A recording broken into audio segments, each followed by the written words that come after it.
We are live. Ladies and gentlemen, please rise as you are able and join me in the welcoming of City Council and the playing of the national anthem and the reading of the invocation.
Please remain standing as you're able as I read the invocation to begin the September council meeting. As we come together today, we recognize that great responsibility is laid upon us. Our council will always strive to understand the needs of the people we serve and to use power wisely and well. Our purpose is to establish and maintain a city of prosperity and righteousness where freedom prevails and where justice rules. We acknowledge the rich history of this land, which includes the Anishinaabe and the Haudenosaunee peoples. Today, there are many First Nations, Métis, and Inuit peoples who live or work in the city. The intent of this acknowledgement is to recognize our responsibility to use and take care of these lands responsibly and respectfully, while remembering the generations past and considering the generations yet to come. We respect and seek to continue and promote the longstanding relationships with the area First Nations, the Six Nations of the Grand River First Nation, and the Mississaugas of the Credit First Nation, and the Indigenous peoples who reside within the city of Brantford. Let us also not forget those who've served our community and who are no longer with us, so we can continue to do the work that we must in their memory. Please be seated.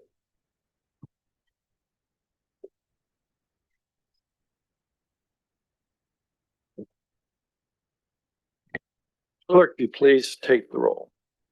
Councillor Van Tilborg. Here. Councillor Carpenter. Present. Councillor Slutz. Present. Councillor McCreary. Here. Councillor Samwell. Here. Councillor Hunt. Present. Councillor Martin. Here. Councillor Caputo. Present. And Mayor Davis.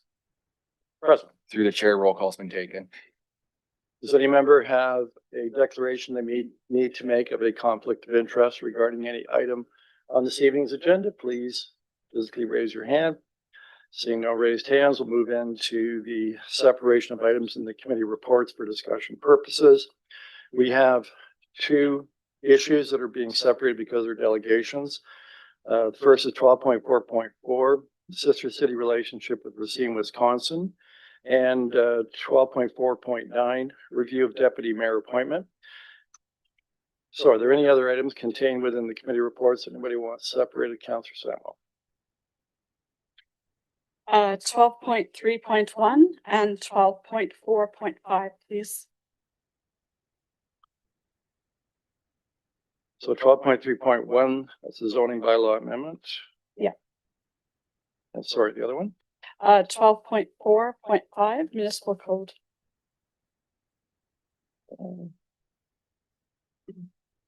Yeah, I'm asking for 12.4.1, food security committee action plan, as I have an amendment to make. And Councillor Carpenter, I'll ask you to take the chair. We do that. Any other separations? Councillor Curry? Mayor, thank you. 12.1.1. And I'm looking at, the finance, bear with me a second here, second quarter variance would be 12.2.3 and 12.4.7.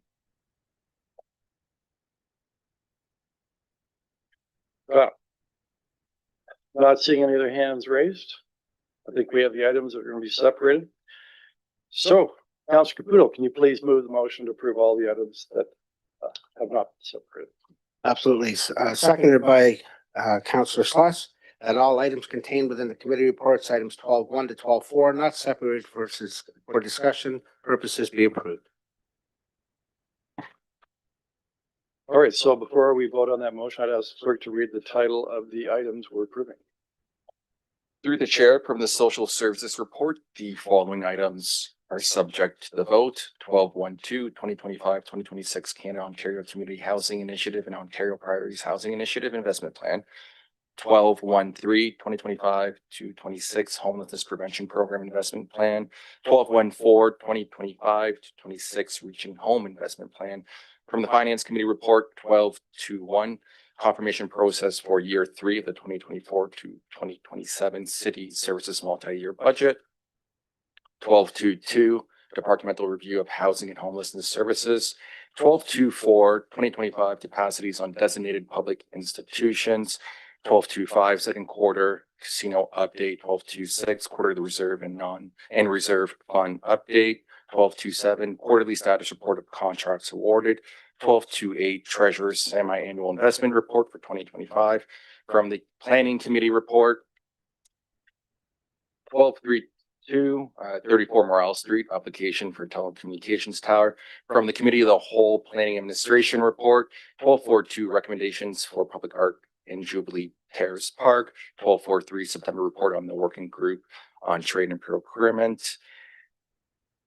12.4.6 403 Highway 403 sign upgrades. And lastly, 12.4.8 ride-in access from Wayne Gretzky Parkway to 195 Henry Street.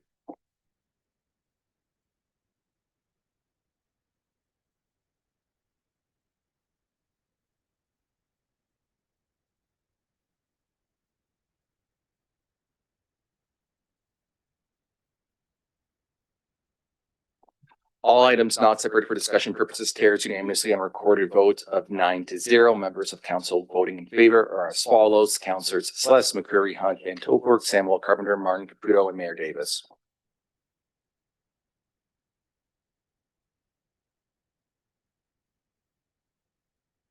All right, so we do have one statutory public hearing tonight.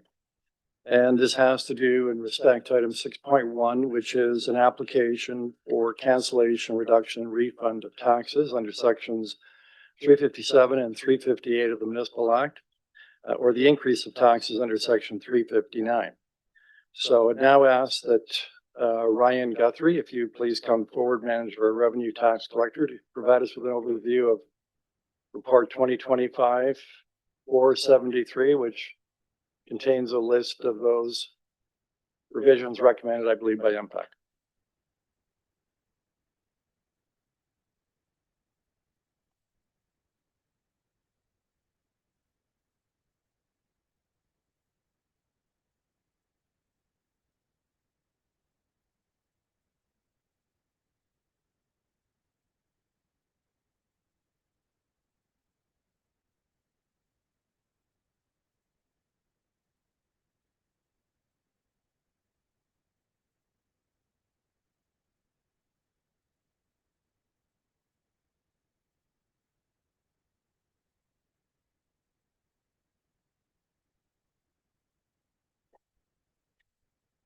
Good evening, Mayor Davis and members of council.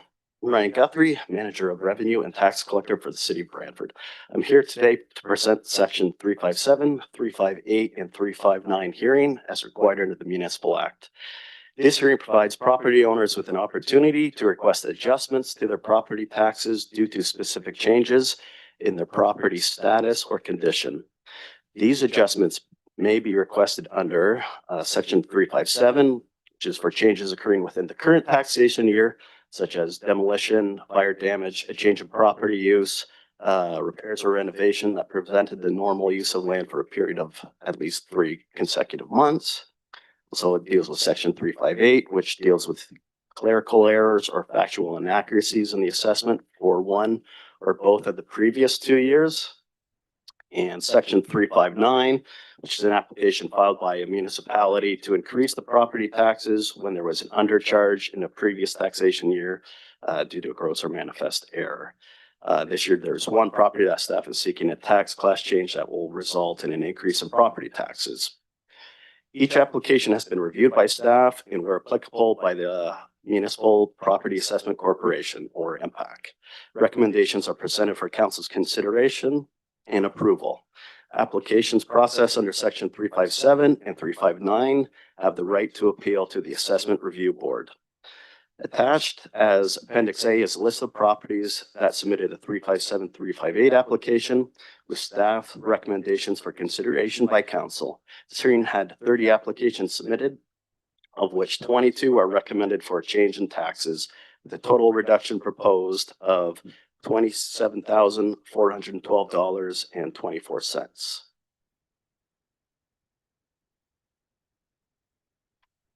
That's it? Yeah. Okay, nice and short, as we like it.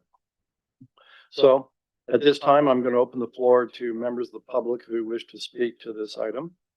And I think we have 2 applicants that said they would like to speak. And I believe one of them is Steve Haggerty. Steve, virtual. So Steve, there you are, Steve. Come on forward. All I need to do is go to that microphone and we'll turn it on for you.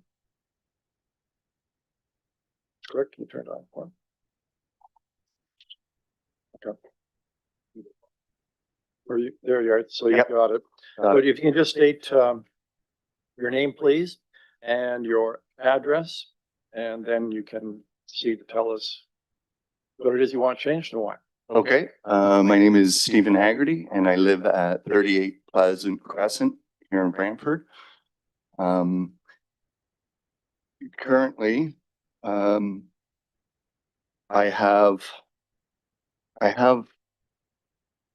am appealing because I have an easement that goes through my property that I gave to the county in 2009. They had asked permission to own it.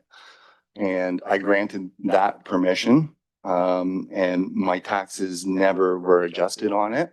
So the easement goes right through my property and it's a storm easement.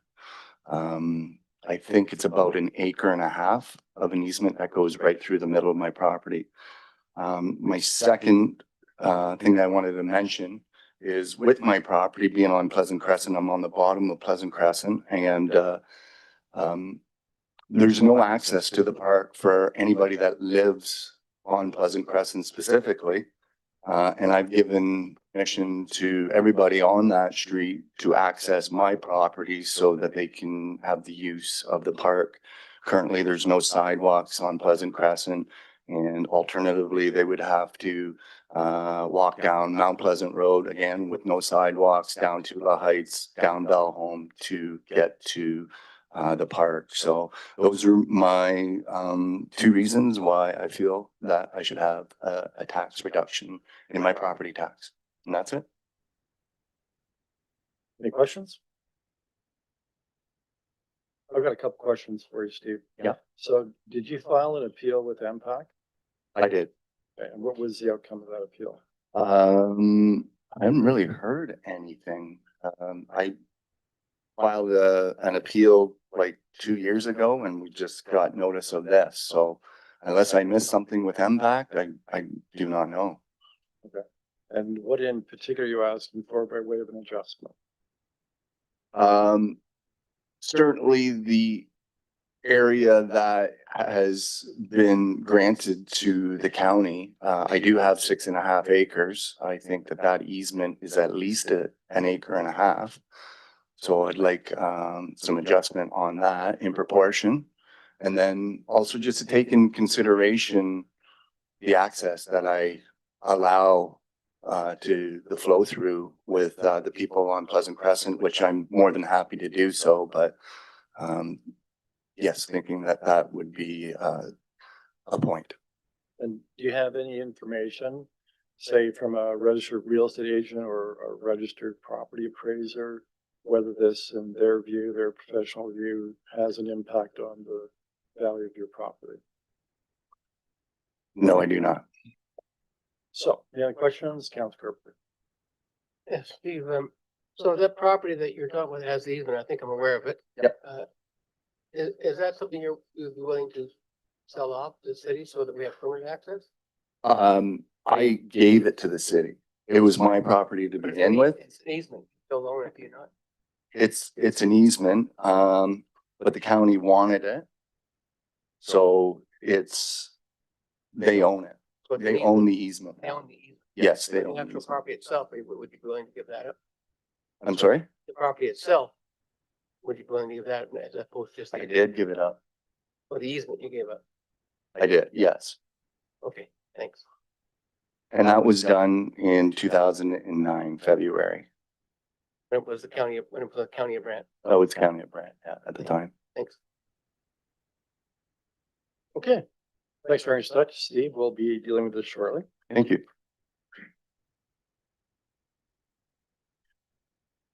And I think we have a second group of landowners. I believe Paul Smith and Steve LaSalle. Mr. Smith, if you come forward, perhaps go to the same microphone. And after you push the button, if you could tell us your name and your address, and then if you present your case for the reduction. All right. My name is Steve LaSalle. I reside at 200 St. George. I am co-owner of the property with my partner, Paul Smith.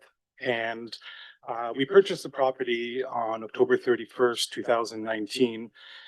And the previous person that owned the property was using it as residential and as business, where they were fabricating some items and also had a large staff. And we purchased the property and never questioned anything until an account approached us and said, you realize you have a classification for industrial, residential and industrial, that you're paying taxes on both for your property. And we weren't aware, contacted MPAC. They said it was our lawyer's responsibility or ourselves. And since nobody had made any changes, we've been paying those components since we purchased the house. So we're just basically asking council if they can we applied on May 28th of this year to have an adjustment done and refund or partial refund for 3 fiscal years. And that's what we're asking council to look at for us. Very clear. I'll ask any questions, Councilor Carpenter. I think you raised your hand. Thank you. Mr. LaSalle, you were aware that you applied in May, but the timing to apply was February. And so did you apply as you became aware of it in May? Is that what- I was not aware. I only became aware after I received a letter from the city treasury department, I believe. But no, we weren't aware, and we were exactly 3 months late to have this. And Yeah. I believe the recommendation is 1 year's taxes. You'd like to see 3. That's right.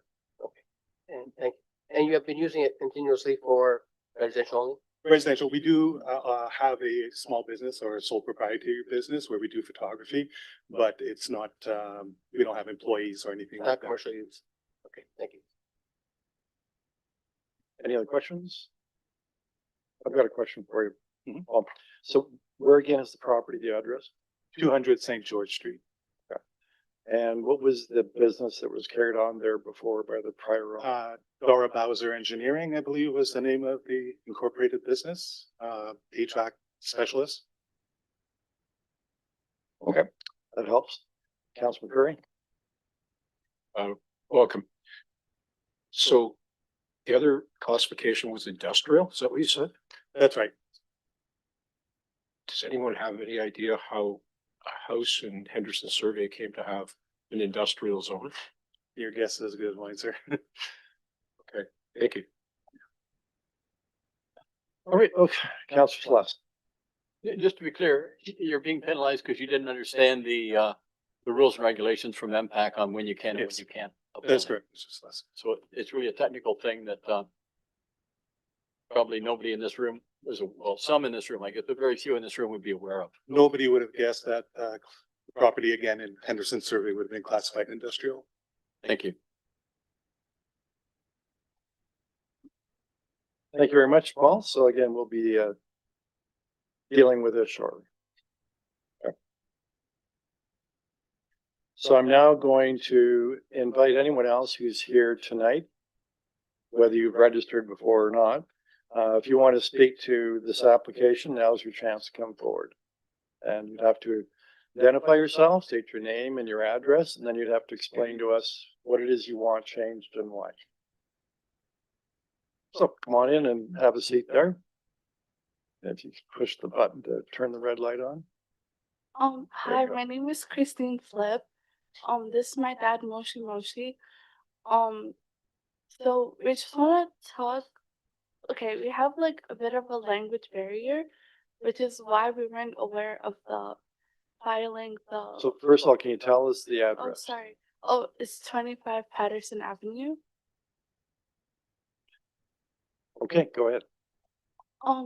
When we, like, we weren't living in our house because our house burned down in August 2022, and we moved out and we were getting letters to file the taxes, but we weren't aware of that. So, and this is like the first time this thing happened to us, and we didn't know anybody that can like help us with that. And we have our language barrier, like our English like wasn't that good. Well, my parents still struggle with their English, which is why I'm talking for them. And so we just want to ask if you would like reduce our 2022 and 2023 taxes, and I think 2024. I'm not sure which one we did, but yeah. So a couple questions for you. Thank you for coming out and helping your friend. So could you tell us again your friend's name? Oh, that's my dad. It's your dad, okay, Yeah, Moshi Moshi. okay. And so you said the house burned down in August of 2022, right? Yeah. And has the house been rebuilt since? Yeah, the house got rebuilt in.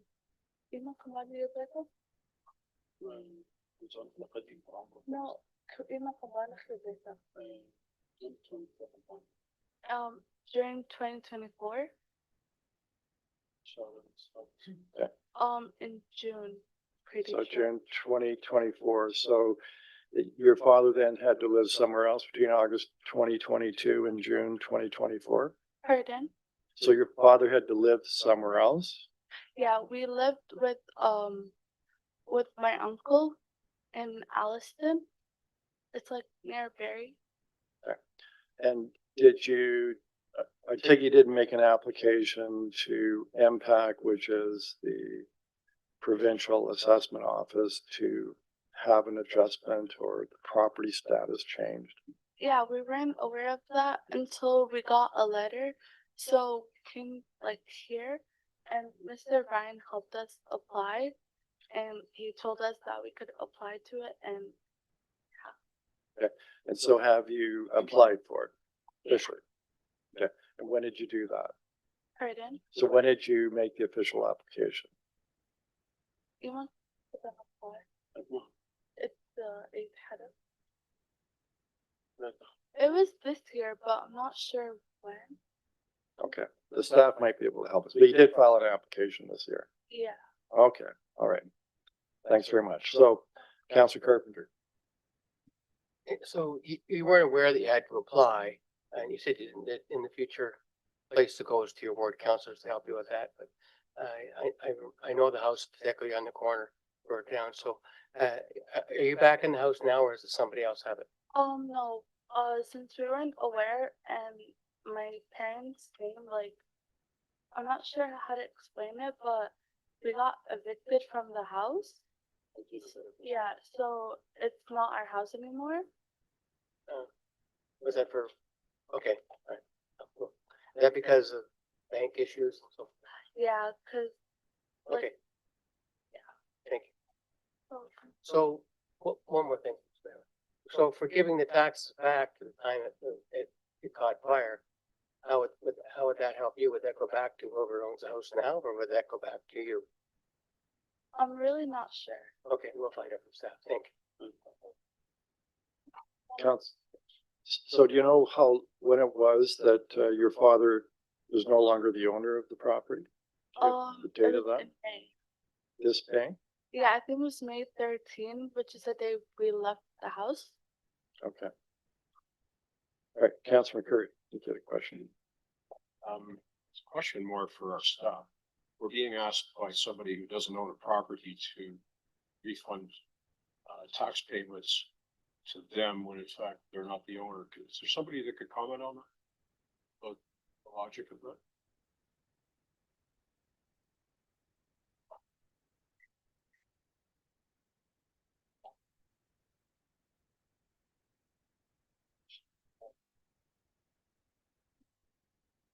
Through the chair, sorry, I'm struggling with who the owner is. Is the owner the father? Yeah, but he's not the owner anymore, but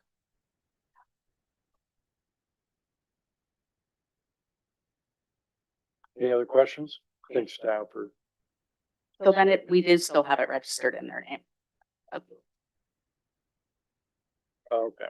So do we actually know who the registered owner is today? Yeah, it's still registered in their name. The bank has it listed for sale. It hasn't sold yet, so any benefit from here would decrease the amount that the bank has to pay us. Therefore, that should increase how much money that they're able to pay family with the proceeds of the sale. Thank you. Any other questions? Councilor Hunt.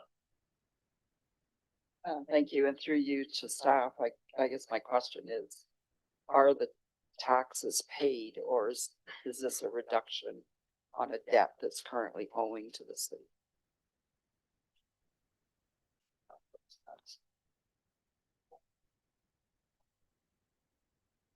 They probably shouldn't be discussing their account.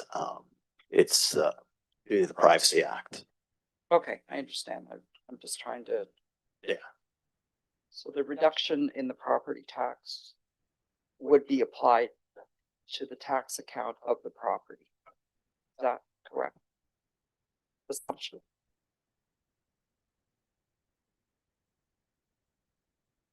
Yeah, it would be a reduction of the taxes that we've issued.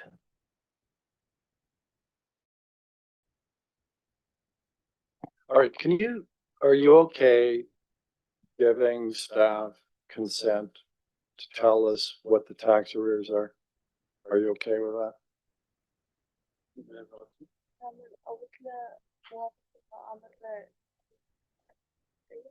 the amount of tax. Yeah, we want to know how much is owing in the property. Are you okay with that? Can you please say yes in the microphone? Yes. Yes, thank you. Okay.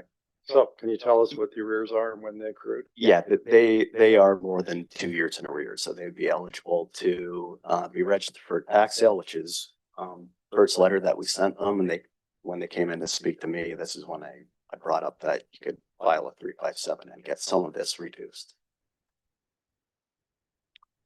So do we know, is it a tax sale or is it a power sale? Do you know what's going on? While the 357 was going on, we held off registering the property for a tax sale to allow this to play out.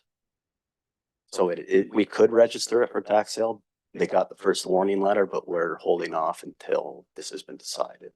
And now that it's listed for sale under power sale, we probably will not be registered. All right. Any other questions? Seeing none?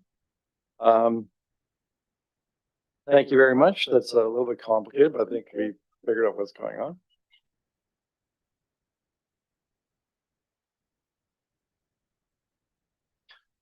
So I'm now extending another invitation. Is there anyone else that wants to speak to an item someone else? Come on forward, sir. I think you've probably seen what the procedure is. You have to come up, push the button, tell us your name and your address, and what you would like us to do for you. Okay, my name is Peter Walsh. My property is 466 Mount Pleasant Road. Or what number again is that? 466 Mount 466. Pleasant Road. Okay. So on that property, I operate like it's a business there called Brand Earthworks. And we do some landscape supplies and topsoil, that type of thing on the property. So now it was agriculture. It still is agriculture. We still grow, we still farm it, but we do that part of it too. So it doesn't fall, agriculture doesn't fall in the commercial part of it. However that works, it can't sell retail stuff or whatever. So what I'd like to do is make that possible. So that's what I'm trying to do. So bylaw says I can't do certain things, couldn't have certain things. So now I'm trying to, have the zoning changed slightly to accommodate that. So that's what I'm looking for. So you don't mind if I ask you a couple of questions? Oh, go ahead. Okay, so how large is your property? How large is the which? The property, how many acres? 500 acres. And so there's a portion, Not on that property though. right, well, what is That property. 466 Mount Pleasant? How big is it? It's 33 acres. Okay. 33 point something. And what's the zoning on it right now? Agriculture Okay. and residential. And what are you using the property for right now? Well, for agriculture, Yeah. farming, but I also, we sell perennials, flowers, like that type of thing there. Topsoil mulch products. Okay. So are you here tonight to ask for some kind of adjustment in your taxes? Yep, like I'm not trying to lower my taxes. I'm just trying to make it, like they're saying I'm not taxed accordingly to what, that's the way the bylaw explained it to me. I'm not being taxed accordingly to what I'm doing. So they said I can't do it. So then I had to do, like, basically apply for a change. So the part that, it's the retail part that. Yeah, Yeah, they okay. don't want me to retail, the flowers we grow now, or the perennials that we plants that we are growing, we can't retail them out of there. It's a seasonal thing. It's Right. not. So, So have you made an application for a rezoning? yes, And where's that at? that's a good question. Okay. And so you want us to increase your taxes to support the rezoning application? Basically, that's, Okay. not that I want to pay more tax, but Yeah, I think that's the first I've heard here. So I'll throw the floor open to questions. Any questions? I think we understand, Mr. Welsh, what it is you're looking for. I'm not sure we'd be able to deal with it, but I think we know what you want. well, I got the letter stating this is that this was going on and I needed to state my case, so I'm here. Right. Okay. So, again, thanks very much. We'll deal with this very shortly. But as I said, I think we know what it is you're seeking, so that's good. Okay. Okay. Thank you. Is there anyone else that's here tonight to talk about their property and adjusting the property taxes? Last second time, is there anyone else that's here tonight that would like to speak to this item, which is adjusting property taxes on individual properties? I'll ask for the third and last time. Is there anyone else here that's present to ask for an adjustment in respect to the property taxes on a specific parcel of land? So I think that completes the planning application. And with what we have, council members, is, and I think Councillor Samuel is going to move it. So it's a two-part resolution. It's to receive the report, and two, to make the tax adjustments in the amount of $27,412, which are as they were recommended by our staff, and does not take into account any of the appeals we've heard. So we can, at this point, so if you can just confirm you're moving that, Councillor Samuel. Yes, I'm moving it and seconded by Counselor Van Tilburg. Okay, so I'm gonna ask staff to help us. This is a little unusual. And what we can do now is we can ask for amendments to the reports. We can add or subtract by amendment. Usually you do by way of specific parcels of land. But I'm wondering if staff might give us your response to the, or I can call it appeals that we heard tonight. And then that way we can properly consider as a group what we want to do.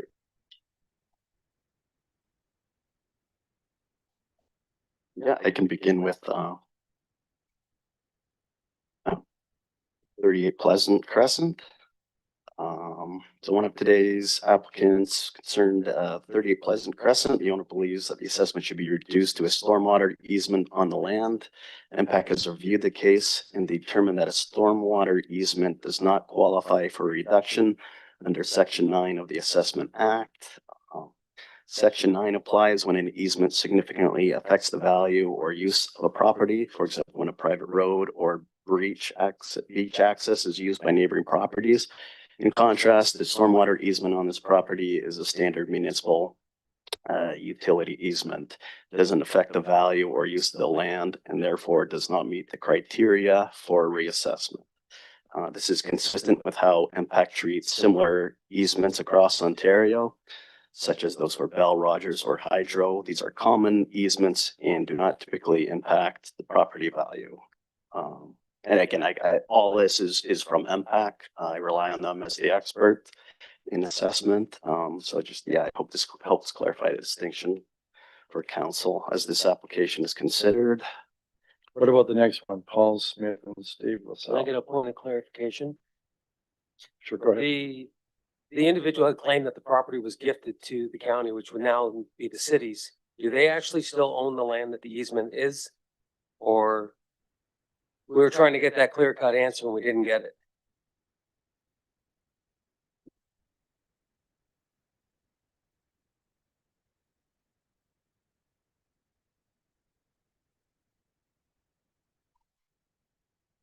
Well, if they don't own it, it's not a problem. There'd be no taxes on property they don't own. We're just trying to confirm that, but we're not able to. Okay, if we can get some clarification, you go on to the next one, which is Paul Smith and Steve LaSalle. If we can come back and you give us some additional information with the Haggerty one. So on this one, the owner submitted a 357-358 application in May of 2025, missing the deadline to apply for 2024 tax years and earlier. They had also mentioned that MPAC didn't change the assessed value when they purchased the property. MPAC has confirmed to me that that a change in ownership does not automatically trigger a change in property classification. Under Section 39.1 of the Assessment Act, it is the responsibility of the new owner or the representative to submit a request for consideration if they believe the classification is incorrect. In this case, no such request was submitted. Following the purchase in 2019, and the property remained partially classified as commercial. So you can just finish, can you tell us how far back could we grant? And Council could determine that there was an error existing in the assessment roll in this case, and in that case, they could process it under Section 358, which would allow for the current year and the 2 previous years. So going back to 2023. okay, and how much of a difference would it make in the amount of property taxes paid per year? Roughly $1,000 per year. Okay, so we could make an adjustment of what, $3,000? I've calculated the total potential refund would be $3,003.35. Okay, so does anybody else have any questions about that one? Councilor Carpenter? Okay, well, we'll come back to it. We're just getting information, so that's one. Now we heard a third one. That was the property, I believe, that had been destroyed by fire. I think that was the one.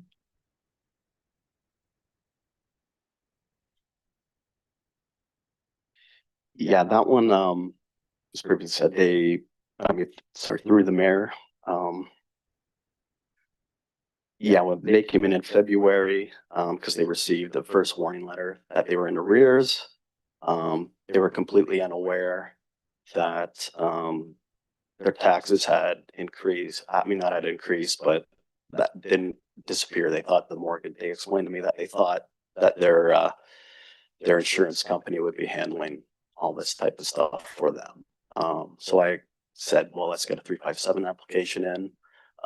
I can only recommend 1 year, but you could, and I recommend that they request the council to see if they can determine if an error existed in the role and could grant for 30 years.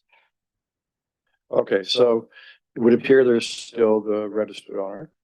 Yeah, Okay. And what is the adjustment that's normally made when a property is destroyed by fire? Because the property still has some value, albeit Yeah. reduced. What I did was we asked MPAC for value of the home. They gave us an assessed value that we decrease off the roll, and we calculated what the adjustment would be. Okay, and so I believe they said the fire was, I think, August 2022, and it was rebuilt. In 2024, yeah. Right. So how much of a difference would it make each year? Unfortunately, I don't have it calculated. So, yeah, the total reduction would be $1,840.60. So we would be granting $349.24 for 2022 and $977.50 for 2023. So $1,840.60, that would cover the time that the property was destroyed by fire. Yeah, Okay. right to the date that it was destroyed. So any questions about that one? Councillor Sloss.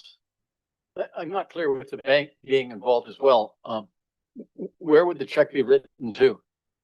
There would be no check. It would just reduce the arrears that are on the property. Okay, so there's the arrears in taxes would Yeah, be reduced by they the would amount. reduce by this amount, and Okay. then the bank would have to pay us less in order to clear the account in order to sell it. Okay, thank you. Councillor Kerper. Not only that, the letter for notice of going to tax sale would be withdrawn, and those expenses would also be Yeah, withdrawn. would yeah, not- yeah. We held off on registering the property. So whatever ends up with the house to the bank, and the net result will be The benefit to the family. will benefit the family that suffered the fire. All right, thank you very much. And I'll move amendment when that comes right. Councillor Hunt. Thank you, and through you to staff. So your recommendation is that the 2024 taxes be adjusted. So they didn't reoccupy the house, or it wasn't available for occupancy until July 1st of 2024, which would be 50% of their 2024 taxes. So is that in addition to the Yeah. 1,800? Yeah, 2024 is already being recommended at, sheet.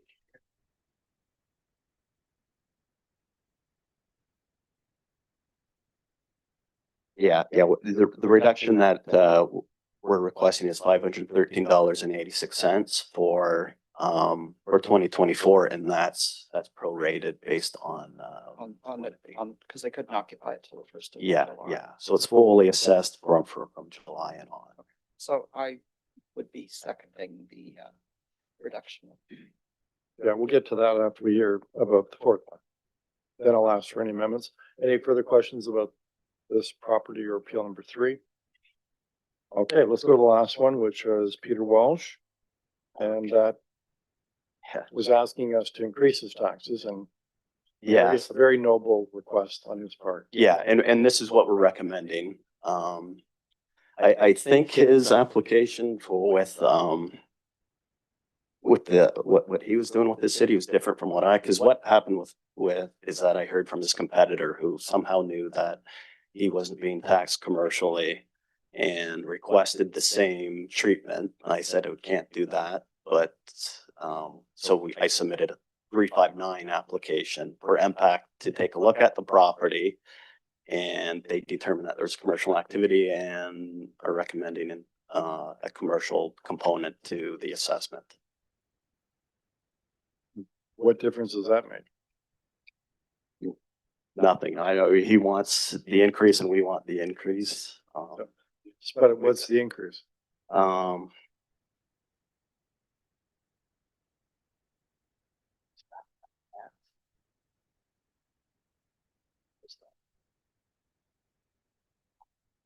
well, a $9,310.36 increase. And you're sure that's what they want? I'm not sure. So do we have to, in this process, do we have to make an amendment or is it being No, done? it's already, you just have to approve what I've brought forward, I guess. So do you need a specific amendment? It's or already, no, It's in your report. it's in the report as one of the recommended changes, yeah. Good, okay. Any questions on that one? Counselor Celeste? Yeah, it's a little confusing. Yeah. How can we charge it at a rate for a zoning that doesn't exist yet? MPAC doesn't assess based on zoning, they assess based on usage. And in this case, it was being used commercially, so they've applied a commercial assessment to it. Okay. So nothing will change then once the zoning is officially changed? The zoning will not affect the taxes, no. Okay, thank you. Counselor Martin? Do we know what stage the zoning application is at? Do we know if it's gonna go through? So through the chair to the counselor, right now, what we have is just an application for a pre-consultation. So I do know that our staff have been involved with the applicant to help him in the preparations of a formal zoning application, but right now it's just pre-consultation. Do you know of anything that might interfere with the zoning going through? I think that's premature at this stage. We Okay. haven't received a formal application, but I can say that these types of requests seem fairly straightforward. Okay, thank you. Counselor Caputo and then Counselor Carpenter. Thank you, Mr. Mayor. Through you, so I'm kind of really confused here. So we're gonna take $9,000 this year. There's a zoning application in. Are we gonna actually apply the $9,000 as going forward from here forward? Or does it change when the zoning application comes into play? Yeah, going forward, MPAC has already adjusted the 2026 to include the commercial portion. To include the $9,000 he's gonna pay today? Yeah. Okay, I don't know. Counselor Carpenter? So I just want to be clear about this. So impact says assess the tax based upon the use. But if the use is currently not a legal use that we're talking about the taxation for because the zoning doesn't comply, are we gonna go then, we're gonna say, approve this tax increase for a use that is not legal at this point because we haven't passed the zoning application, and then where are we gonna go out and tell the individual, you gotta stop doing that, you're not zoned to do that? I think I'm on pretty good ground here. I just wanna make sure, is that how am I reading this right? I think through the chair, at this point in time, all we can do is look at what MPAC has done to assess the property based on its use, which there's commercial use happening on the property. So we're gonna go ahead, assuming that recommendation is approved by council, and we're gonna go ahead and implement that recommendation. And then impacts of zoning amendments or whatever may follow, the owner can address those later. All right. Guess it makes that zoning application a bit of a slam dunk. So we're now open to amendments of the 4 appeals we heard tonight. Counselor Carpenter, I know you've been chomping at the bit on at least one of them. Well, Go ahead. the first one was 200 St. George Street, and I think staff have the amendment already prepared for it. So we talked about it earlier. And this is an individual that missed the timeline by a couple of months, and that can happen. And the staff just follow the rules as they do, and it's up to us to hear those concerns and make decisions. So my amendment would be that we give them the full 3 years at taxes back for what their residential use was on this one. And I also want to do a similar thing to the 25 Patterson. So let's do it one at a time. So you're talking about Paul Smith and Steve LaSalle, right? Yes, my seconder is Counselor Sless. Okay, and so your amendment would be that the tax be reduced. I think it was $3,003. There it is. Why did I write down 3,000? Through the chair to Mayor Davis, the difference that you see up there versus the 3,000 is the 2025 tax reduction is already included in the report is being approved. So this is just the additional amount to go back for 2024 and 2023. Great. Okay. Any further questions or discussion? Councillor Martin. Just a comment, it's unfortunate that their lawyer didn't catch this at the time of the transaction for the property, because they would have got the taxes reduced for going back to 2019 if they'd applied at that time. So it's unfortunate that, you know, we can only go back as far as we can, that they're going to be out the money for the previous years, but that's on their lawyer, unfortunately. So I'll be supporting what's on the floor. All right, I'll call the vote on that amendment.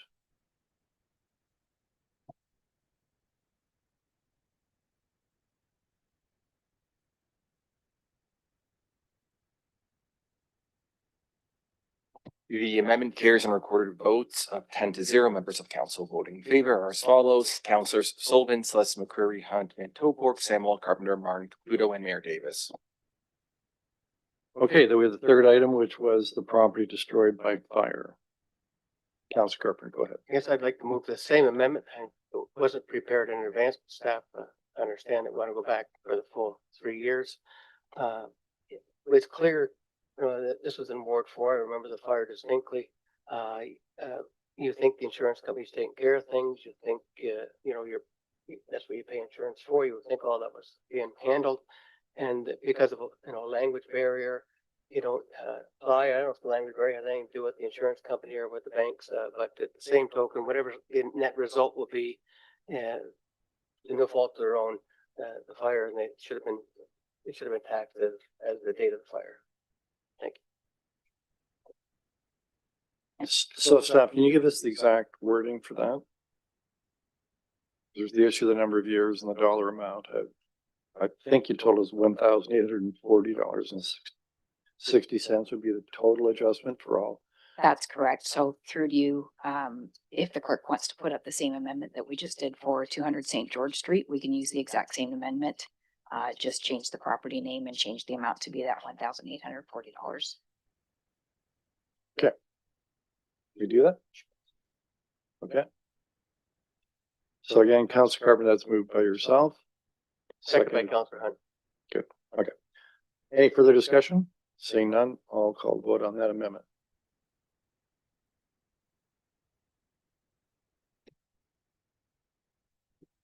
The amendment carries unanimously on a recorded vote of 10-0. Members of council vote in favor are as follows: Councilors Sullivan, Celeste, McCreary, Hunt, Van Topork, Samuel, Carpenter, Martin, Caputo, and Mayor Davis. All right, and the fourth item, I think we're told there was no adjustment needed on that or no amendment needed. Right, okay. Any further amendments? So good. No?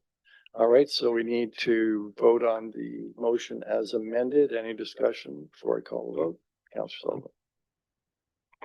Still waiting for that information on the point of clarification so I can determine whether or not I want to raise an amendment.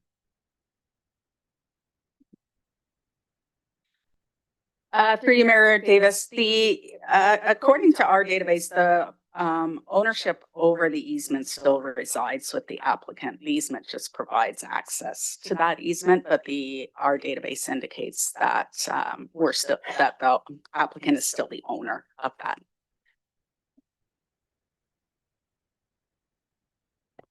Councilor Carpenter. Just a comment. I'd like to say thank you to Mr. Guthrie and his staff. I want to say over the years since he's been here, that's a very difficult file to manage.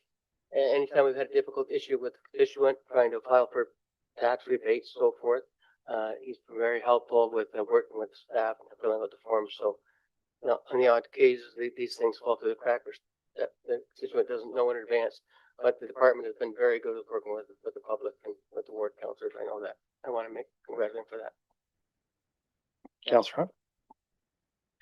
Thank you, and through you to staff, would it not be fair to say that there are hundreds of properties in the city of Brantford that have a stormwater easement? I can tell you for sure.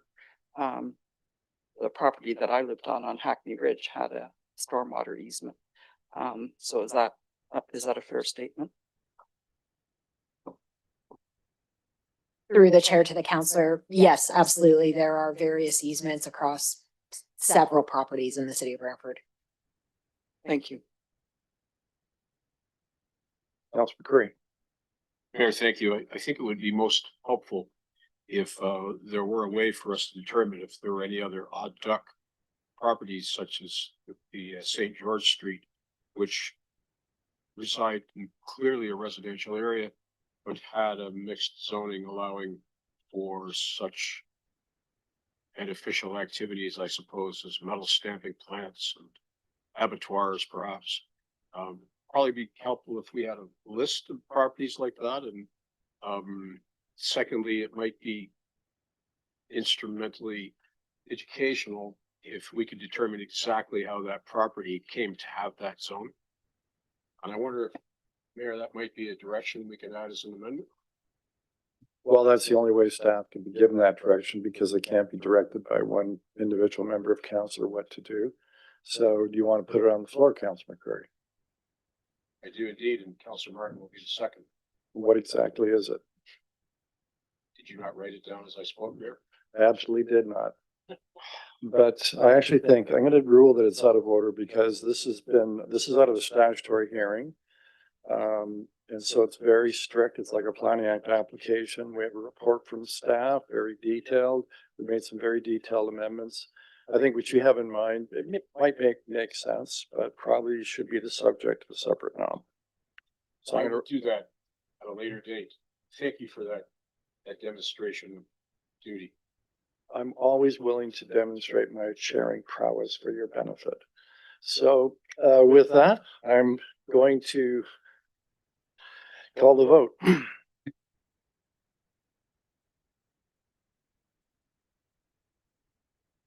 Item 6.1 as amended carries unanimously on a recorded vote of 10-0. Members of council voting in favor, Councilors Sullivan, Sluss, McCreary, Hunt, Van Tilburg, Samuel, Carpenter, Martin, Caputo, and Mayor Davis. Okay. Thank you very much. That was some detailed information when we got through it with the help of staff, and thank you again.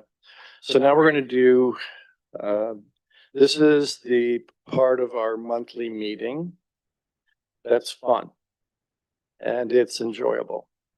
And that's where we recognize individuals in our community who have achieved something that deserves this council recognizing that and noting that. And so we have two recognitions that we're going to be doing this evening. One is to Philip Telfer, and he is an employee of the city of Brantford, and I'll tell you in a minute why we're recognizing him. And then we also have Ashley Borzolino, who is also a city employee. I mean, that has nothing to do with it. We're not showing any favoritism here, but it's because she is the now reigning Miss North America 2025. So first, we're going to deal with that with Philip. I'll come down for it.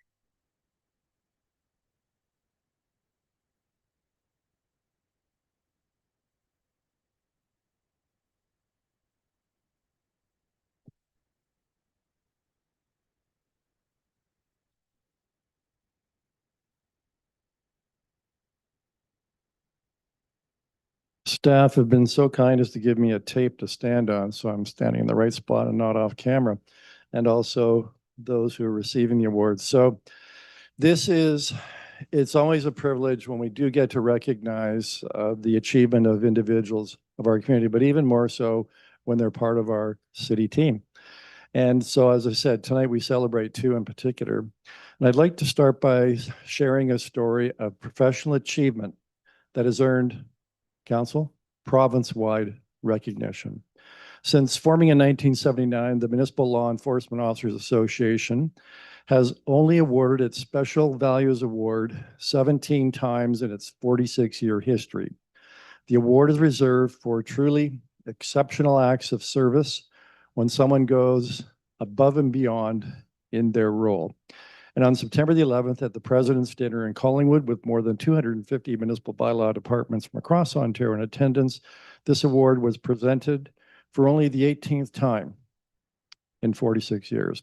And I'm proud to share that it was awarded to Team Brantford's very own Philip Telford. Applause, please, Council.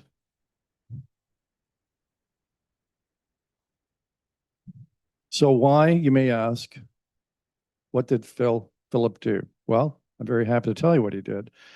What he did was, earlier this year, he demonstrated why it was he was chosen. And when there was a major plumbing leak that forced water to be shut off to not just one home, but an entire apartment building here in Brantford, Philip didn't stop at simply making sure every resident was notified, which is technically what a bylaw enforcement officer is required to do. He went far beyond that. He personally purchased and delivered cases of water to the residents, carrying them upstairs in a building that did not have an elevator. He arranged for the tenants to have access to the Grand River Health Access Center so they could shower and do laundry while the building was without water. He pushed forward an emergency order when the landlord could not be reached. Again, this was not something he had to do. This was something he wanted to do for the residents. And he also coordinated with the plumber, making sure water service was restored within just 2 days. That's more than just customer service. That's compassion. It's dedication.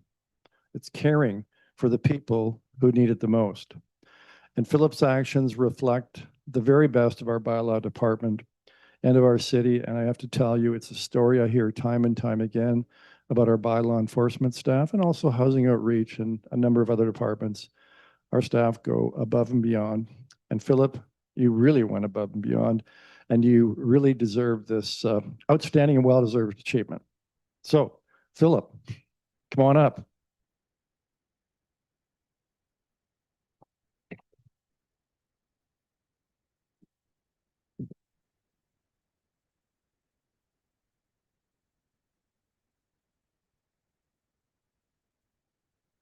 So did you want to say anything? Oh, Okay, he's okay.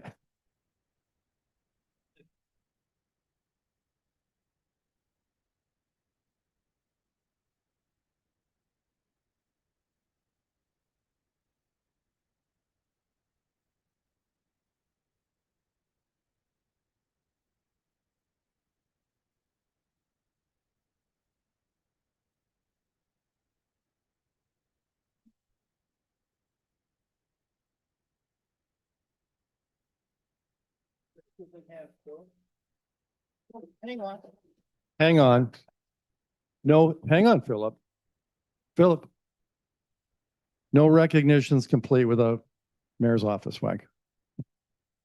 Okay, thank you.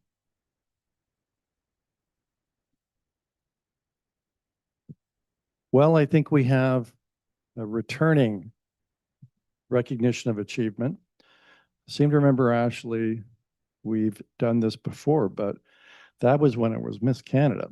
So it's now my privilege tonight to recognize Ashley Borzolino, Development Inspector Operator within the City of Brantford, whose remarkable accomplishments have brought pride and inspiration to many in our community. In 2023, we proudly shared that Ashley was named Miss Canada, a title that she used to advocate for women in science, technology, engineering, and mathematics, which is known as STEM. And this past summer, Ashley carried this work to an even greater stage, being crowned Miss North America 2025 on July 23rd in the land of Florida. Ashley became the first Canadian ever to earn this prestigious international title, which represents 23 countries across the continent of North America. And with her new platform, Ashley is continuing to champion occupational diversity and raising awareness about the vital role of women in construction and women in STEM. She's already begun this work by serving as an official judge for the STEM Futures Expo 2025, hosted by Visions of Science Network for Learning.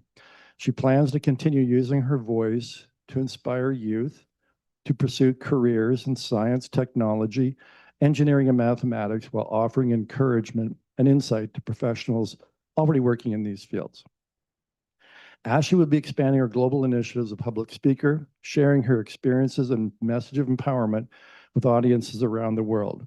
She remains committed to giving back to the community through these acts of service and promoting the donation of essential goods to individuals and families experiencing hardship.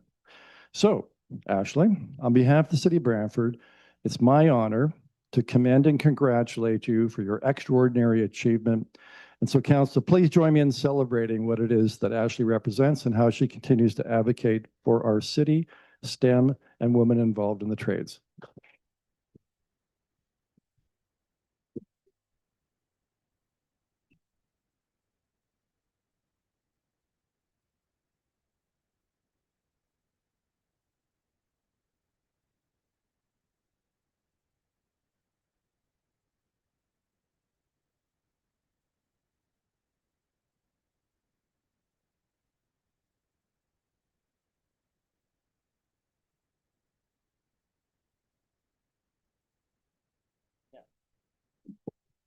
Ashley, I'm sure you want to say a few words.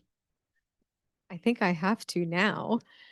I'm going to stay away from all the technical terminology and just simply thank the City of Brantford for always recognizing my accomplishments. There's a big stigma that pageantry is just about showing up with a gown and smiling, and it is so, so much more than that. And if anybody is willing to educate themselves, I'm willing to teach. So I just want to thank the City of Brantford for always supporting me and always being a great friend, honestly. Thank you. And the swag. All right, now on to the regular order of business.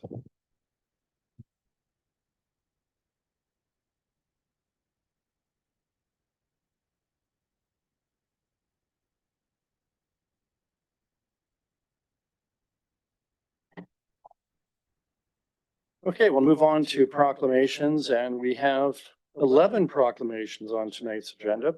So Councillor Van Tilburg, if you could please move all the proclamations, state your seconder, and please read the first one. Be it moved by myself, seconded by Councillor Samwell, that the following proclamations be approved.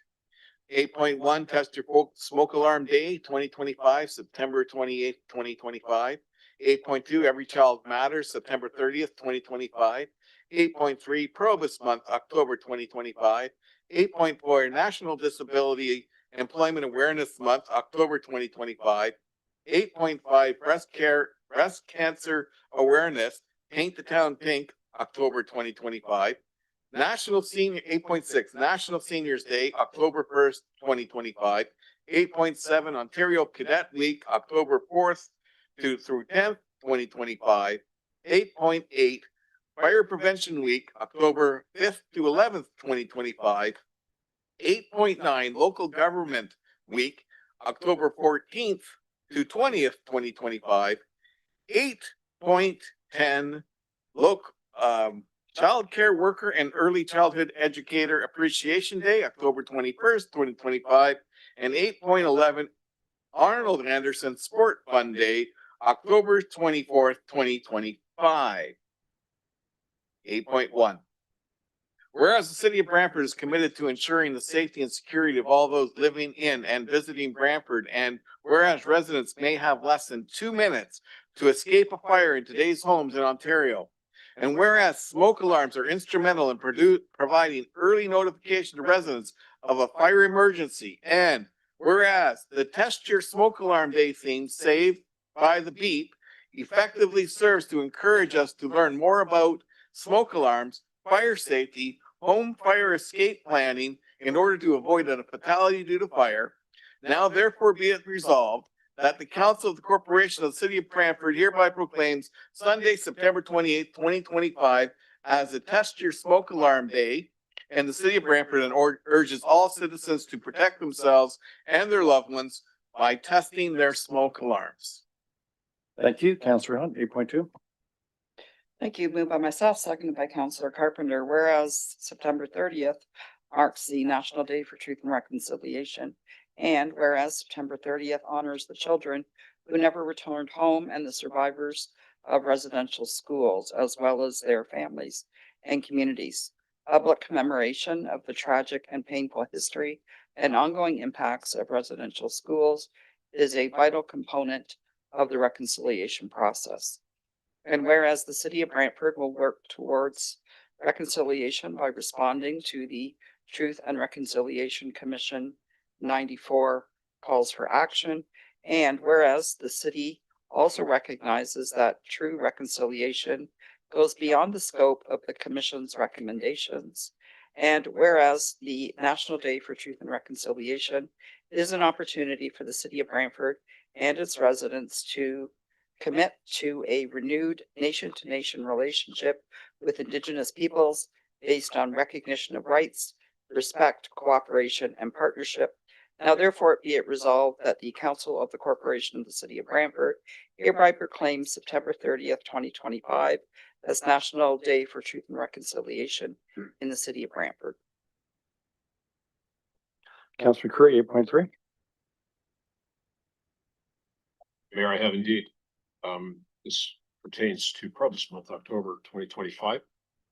Whereas Probus is a local, national, and international association of retired and semi-retired people who come together to meet others in similar circumstances, to meet new friends, and to maintain and expand interests. And whereas the purpose of the Probus Canada Clubs is to provide regular meetings, guest speakers, and activities for its members. And whereas currently there are 5 active clubs in the city of Brantford. And whereas Probus clubs are strictly social clubs that are not political, non-sectarian, non-profit, and non-charitable. And whereas the city of Brantford encourages and supports the development of social organizations, service clubs, and other voluntary associations. Now therefore, be it resolved, the Council of the Corporation of the City of Brantford hereby proclaims October 2025 as Probus Month in the city of Brantford. Okay, Councillor Sullivan, if you could read 8.4, National Disability Employment Awareness Month.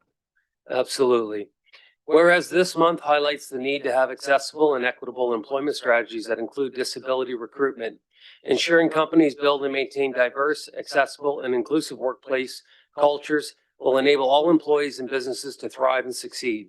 And whereas this year's National Disability Employment Awareness Month themed Inclusive Employment Across Canada, Building a Workforce Without Barriers, highlights that disability inclusion is more than a matter of legislative compliance. It is vital for business growth, innovation, and competitive advantage. It is essential for creating lasting change in the employment landscape, a future in which everyone has the opportunities to contribute and succeed. And whereas the city of Brantford recognizes the positive and valuable contributions that people with disabilities make to the workplace and their community, it acknowledges that building an inclusive and accessible workplace is an important step in supporting a representative town where all people with disabilities are meaningfully engaged and all able to contribute their fullest at all levels of the organization, and that reflects the community the city of Brantford serves. And whereas the city of Brantford is working towards an inclusive Brantford where all can participate and have an equal opportunity to succeed in the workplaces and communities, companies are encouraged to continue the important work of fostering accessibility and inclusion in their workplaces. Now therefore be it resolved that the Council of the Corporation of the City of Brantford hereby proclaims October 2025 as National Disability Employment Awareness Month in the City of Brantford. Thank you. Councillor Samuel, if you'd read 8.5, Breast Cancer Awareness. Whereas championing world leading outcomes in breast cancer prevention, early detection, treatment, and support is achievable when united by the same goal. And whereas tremendous progress has been made, yet breast cancer is still the most common. Whereas 1 in 8 expected to be diagnosed in their lifetime, with an estimated 27,900 Canadians diagnosed with breast cancer annually, and thousands more living with the disease and diagnosed cancer among Canadian women. Whereas in recognition of those we have lost and brave survivors who continue to fight, City Hall and the fountain located in Harmony Square will be illuminated in pink starting on October 1st. Now therefore it be resolved that the Council of the Corporation of the City of Brantford hereby proclaims the month of October 2025 as Breast Cancer Awareness Month. Thank you. And Councillor Caputo, if you'd read 8.6, which is National Seniors Day. Whereas Tuesday, October 1st, 2025 is National Seniors Day, and whereas age-friendly planning was adopted as a fundamental strategic action to ensure high quality of life for all citizens. And whereas social inclusion, social participation, and civic engagement were identified as priorities in the Healthy Aging, the City of Brantford's age-friendly strategy.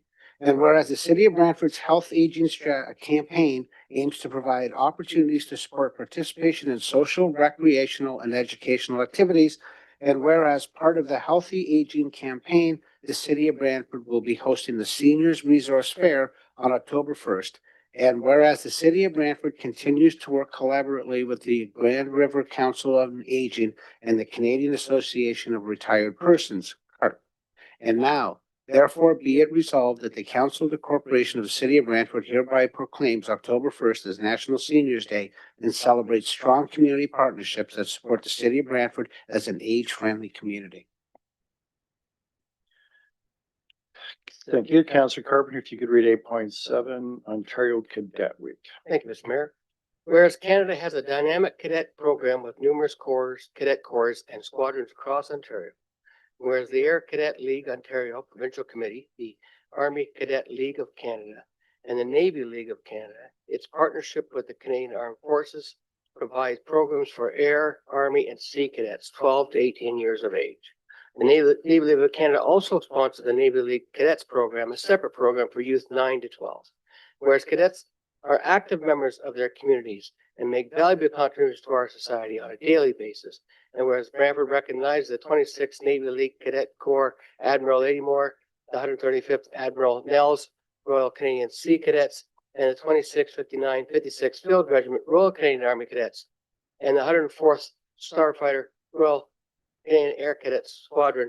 Now therefore be resolved that the Council of Corporation of the City of Brantford hereby proclaims October 4th through to 10th, 2025 as Ontario Cadet Week in the City of Brantford. And thank you, Councillor Martin. If you'd read 8.8, which is our Prevention Week. Thank you, Mr. Mayor. I move, seconded by Councilor McCurry. Whereas the City of Brantford is committed to ensuring the safety and security of all those living and visiting our city.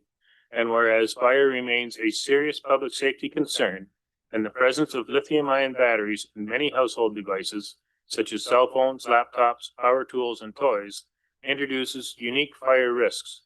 And whereas City of Brantford residents should follow 3 key calls to action in preventing lithium-ion battery fires in their homes: buy only listed products, charge batteries safely, and recycle them responsibly.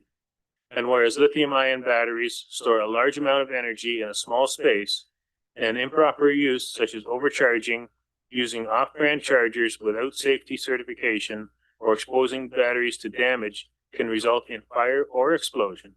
And whereas the 2024 Fire Prevention Week theme, Charge into Fire Safely, lithium-ion batteries in your home, serves to remind us of the importance of using, charging, and recycling lithium-ion batteries safely to reduce the risk of fire in our homes and community. Now therefore be it resolved that the Council of the Corporation of the City of Brantford hereby proclaims October 5th to 11th, 2025 as Fire Prevention Week, and urges all City of Brantford residents to take care when using and charging lithium-ion batteries, and to support the many public safety activities and efforts of the Brantford Fire Department. So members, just a reminder, all the proclamations are already moved and on the floor. So because we have 11 of them, I have the rare opportunity to actually read a proclamation. So I'm taking the next one, which is Local Government Week. Whereas the week of October the 14th to the 20th, 2025 has been designated as Local Government Week in Ontario, creating an opportunity to reflect and recognize the essential services delivered by municipal governments. And whereas this week celebrates the significant impact of these services on the daily lives of residents across Ontario, and whereas municipal governments are instrumental in shaping the identities, the priorities, the infrastructure, and overall well-being of communities throughout Ontario, now therefore be it resolved that the Council of the Corporation of the City of Brantford hereby proclaims October the 14th to 20th, 25 is Local Government Week in the City of Brantford. Councillor Sluss, if you could read 8.10, which is childcare worker. Yes, Mr. Mayor. Whereas years of research confirms the benefits of high quality early learning and childcare for young children's intellectual, emotional, social, and physical development and later life outcomes. And whereas childcare promotes the well-being of children and responds to the needs of families and the broader community by supporting quality of life so that citizens can fully participate in and contribute to the economic and social life of their community. And whereas trained and knowledgeable registered early childhood educators are the key to quality in early years child care programs in licensed child care, early on programs, child life programs, and full day kindergarten. And whereas registered early childhood educators and child care workers will be vital to the success of the Canada-wide early learning and child care system. Now therefore be it resolved that the Council of the Corporation of the City of Brantford hereby proclaims October 21st, 2025 as the 25th Annual Child Care Worker and Early Childhood Educator Appreciation Day in recognition of the education, dedication, and commitment of child care workers, of children, their families, and the quality of life of the community. Thank you. And we'll go on to the last one, which we're going to go to you, Councillor Sullivan, for the Arnold Anderson Sports Day. Thank you, Mayor. Whereas the Arnold Anderson Sport Fund, a nonprofit charitable organization dedicated to enriching the lives of youth from low-income families, is celebrating its 25th anniversary. And whereas since its inception in 2000, the Arnold Anderson Sport Fund has partnered with local sports organizations and engaged with the community to raise funds to provide opportunities for underserved youth to participate in regular organized sports and activities. Whereas over the last 25 years, the Arnold Anderson Sport Fund has achieved remarkable milestones, including contributing over $1.3 million towards sports registration fees and assisting over 5,900 local children with the opportunity to play the sport of their choice. And whereas through this collective efforts of organizations, foundations, and compassionate individuals within our community, sports for all kids is not just a vision, but a reality. And whereas the continued dedication and commitment of the Arnold Anderson Sport Fund Board of Directors, its volunteers, and its supporters have been instrumental in fostering a collaborative approach to investing in our youth. And whereas in honor of this significant anniversary and to recognize the invaluable contributions by the Arnold Anderson Sport Fund and our local community, the City of Brantford will be hosting a flag raising ceremony to celebrate the 25 years of service and commitment. Now therefore be it resolved that the Council of the Corporation of the City of Brantford hereby proclaims October 24th as Arnold Anderson Day in the City of Brantford. All right, I'll now call the vote on all the proclamations.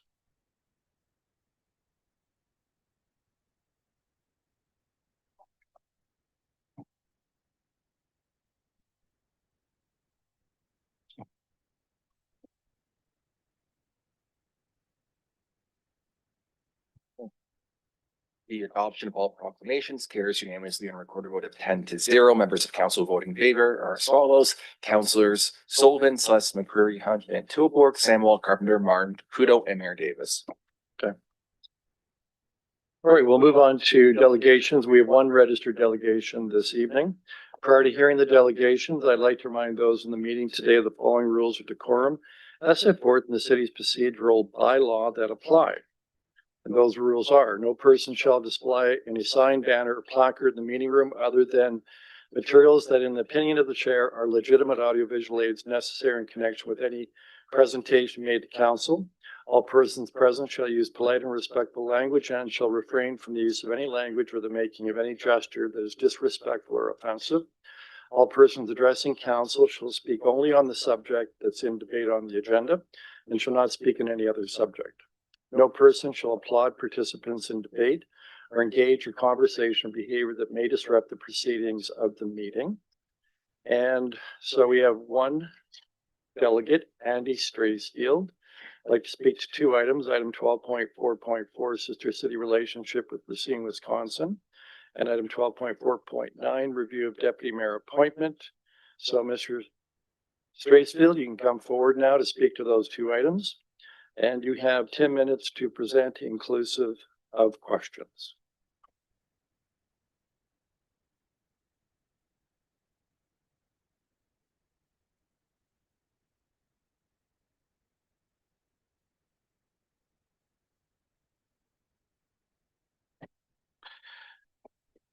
Thank you very much, Mayor Davis, Your Worship, of course, councilors, members of the public.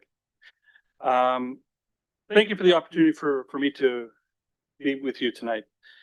I rise with a reference to the Committee of the Whole minutes of September 16th, which show that this council is grappling with questions of governance and representation. My purpose is simple: to ensure Brantford speaks with clarity, credibility, and courage. Now let's focus on that.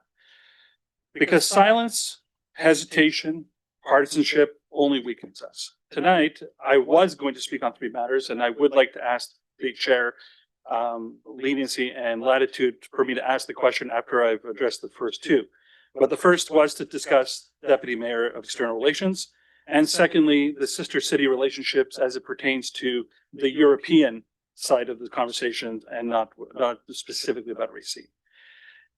For the Deputy Mayor, look, it's very clear. For most of you who know me, I sit on boards and committees and task force. I'm very proud to be a Brantfordian. My love for this city shows no limitation. And when I try to represent in council or in the city governance, it's from the heart and it's sincere. Without having to quote Harry Potter, there's a famous line that it takes great courage to face your enemies, but it takes even greater courage to face your friends when you have a conflict. There is a conflict, and very simply, I think Brantford deserves a deputy mayor or external relations or any other deputy mayor position that we think in the future that we need to design, who represents stability and credibility. This means we appoint from our longest serving councilors. In this case, we have Mr. McCreary, Mr. Martin, and Mr. Carpenter. Experience matters. I'm in business and I deal with governments and organizations and societies. Experience matters. And when you speak for Brantford on the national or international stage, you need to have that solid base. And if conflict arises through re-election bids or conflicts of interest, then let's be creative. Let's form an advisory committee, draw on high profile community leaders with proven experience. We've seen this work now with Prime Minister Carney pulling together a unity of industrialists and actors and other players that are helping him and his government direct the attention that needs to be there for us to fight this trade war. But the key here is when Brantford speaks to the outside world, we must project steadiness. There's no improvisation. So that is my commentary here. I would like you to please consider that. I would like to move on to the sister cities, if I may, Your Worship.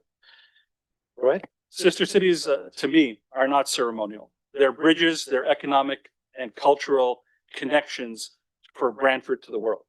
Those of you here who know me, or those of you watching on television or have read in the paper, I, 2 years ago, at the outset of the Ukrainian conflict, worked with council, with our member of parliament, to create a sister cities relationship with Kamenets-Podolinsky in Ukraine. I felt that the Ukrainian community needed to have champions here on this side of the ocean, and they still do need us. And that initial idea was put into place for the time when we could do something about it. That time is now. But I'm here to express some deep disappointment. This council and this city have not communicated to our Polish, Ukrainian, Romanian, and Moldavian communities our concerns and outrage about Russian aggression and drone violations in their countries. We have Canadian forces currently stationed, a battalion in Latvia. We already see that Russian aggression is pushing there. In this community where we have Polish halls and Hungarian halls, and I'm a Romanian and Moldavian extraction myself, my family. We have to do something, and we have to recognize what has happened, and we need to show them the support. These are our neighbors. They look to us for solidarity, they look for acknowledgement, and they look for action. Our silence has been deafening. So under the sister city agreements with Poland and Ukraine, there is no excuse for delay. These cities are not in active war zones. They're economies that are fighting to recover and grow just like we are here, and ours should be working with them. So I urge council, initially I urged for a trade commission a person that is now long gone. So I urge council to create an emergency Sister City Task Force to bring together public, corporate representatives, culturally grounded, ethnically grounded, to act as conduits under a deputy mayor or the mayor himself. Brantford cannot afford passivity, and we must show leadership now. Now, with this, your worship, I do wish to ask through, first of all, through you for respect, and then if not through the clerk. Comments were made by the acting chair at the committee of the whole in regards to partisanship. I just want to stress my point of view of what I No, know. I'm going to rule that out of order. I mean, I've already allowed you a wide latitude. The rules clearly say that you speak to items that are on the agenda. What's on the agenda is the twinning with the city of the Sister City Racine. I think you're going beyond, you already went beyond that, talking about other sister cities. I mean, that's fine. I allowed it, but I think, unless it relates directly to the issue of the twinning with Racine, I'm going to ask you if you would confine your remarks to that subject. Okay, then at this point, I do thank you, council, for hearing me. There was, when I did put the original delegation in and I did receive the thing by email, it clearly stated that I was going to talk about the international aspect of sister cities. I do applaud you, your worship. Definitely the relationship with S.C. Johnson has to be strong, and the recognition of Racine is fine. I do question other things, but out of respect, I do not wish to have a debate on that. But I do thank you for giving me the time, and I'm open for any questions that council would like to ask. Okay, so we're open for questions. Councilor McCurry. Thank you, Mayor. Thank you for recognizing me. Mr. Stracewell, I wonder if I might ask you if you could further elaborate on what you've said tonight about creating a Sister Cities Task Force. Not tonight, but I wonder if you might be able to do that in an email. And then perhaps what we can do is bring a notice of motion that would recognize your suggestions, I guess during the month of October, if that would be satisfactory. That'd be very fine, Councilor McCurry. Thank you very much. Yes, do that. We'll consider that and bring it forth the next cycle. Okay. Thank you, Councilor. Seeing no further questions, thank you very much. Oh, sorry. Go ahead, Councilor. My apologies, I wasn't waving high enough. Andy, thanks for coming. Thank you. There are 9 recommendations. This is regarding the deputy mayor appointment. And so there are 9 recommendations that staff are being directed to include in a report that's to come back to council next month. I'm assuming that you've read what those 9 recommendations are. Would there be something else based on your presentation that you felt should have been included, or I thought we were pretty clear on the 9 recommendations that we made. Thank you very much, Councillor Hunt. I believed and I thought that today, after delegations, there was going to be the report that was mentioned at the whole of committee. So I could hear what the suggestions was from staff. I was not aware that it's already published out, the 9 recommendations. I will read them. But if council members do see value in what I've said here, then definitely please see if that can be forwarded as an addition to the 9 or amended to one of the points of the 9. Okay, so just to clarify, there are 9 recommendations in a report, and that report is to come back to council next month. Then I shall be here to see it and with that. Thank you. Okay, so thank you very much, Mr. Straitsfield. So we'll now move on to the clerk's report on communications. And Councillor Sullivan, if you got the motion to receive the clerk's report on communication. Thank you, Mayor.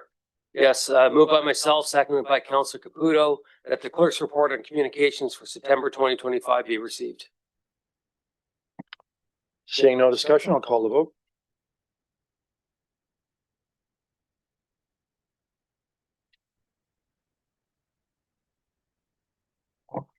The clerk's report on communication is carried unanimously and recorded a vote of 10-0. Members of council voting in favor are as follows: Councillors Sullivan, Celeste McCurry, Hunt, Van Tilburg, Samuel, Carpenter, Martin, Caputo, and Mayor Davis. Councillor Celeste, if we're moving on to minutes, if you please move the motion, drop the minutes listed in the agenda. Yes, it's moved by myself, seconded by Councilor Caputo, that the following minutes be adopted. City Council of August 26, 25, Special City Council of August 26, 2025, Special City Council Private and Confidential, August 26, 2025, Special City Council September 16, 2025, and Special City Council Private and Confidential, September 16, 2025. All right, any discussion, errors and omissions? Seeing no raised hands, I'll call the vote.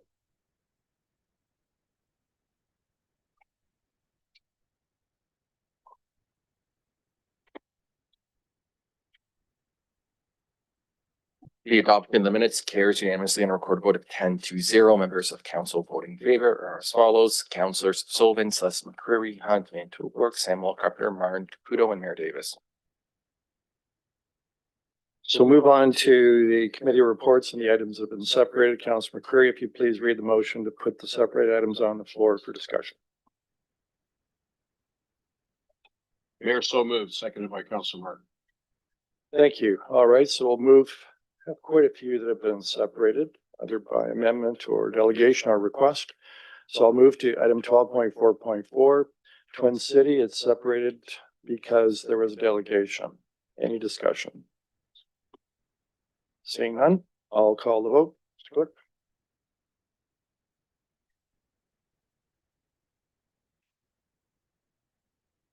Item 12.4.4 carries unanimously on a recorded vote. Members of council voting in favor: Councilors Sullivan, Celeste McCreary, Hunt, Van Tilburg, Samuel Carpenter, Martin Caputo, and Mayor Davis. Okay, 1 down, 7 to go. So 12.4.9, Deputy Mayor, any discussion? We had a delegation on it. Seeing none, I'll call the vote.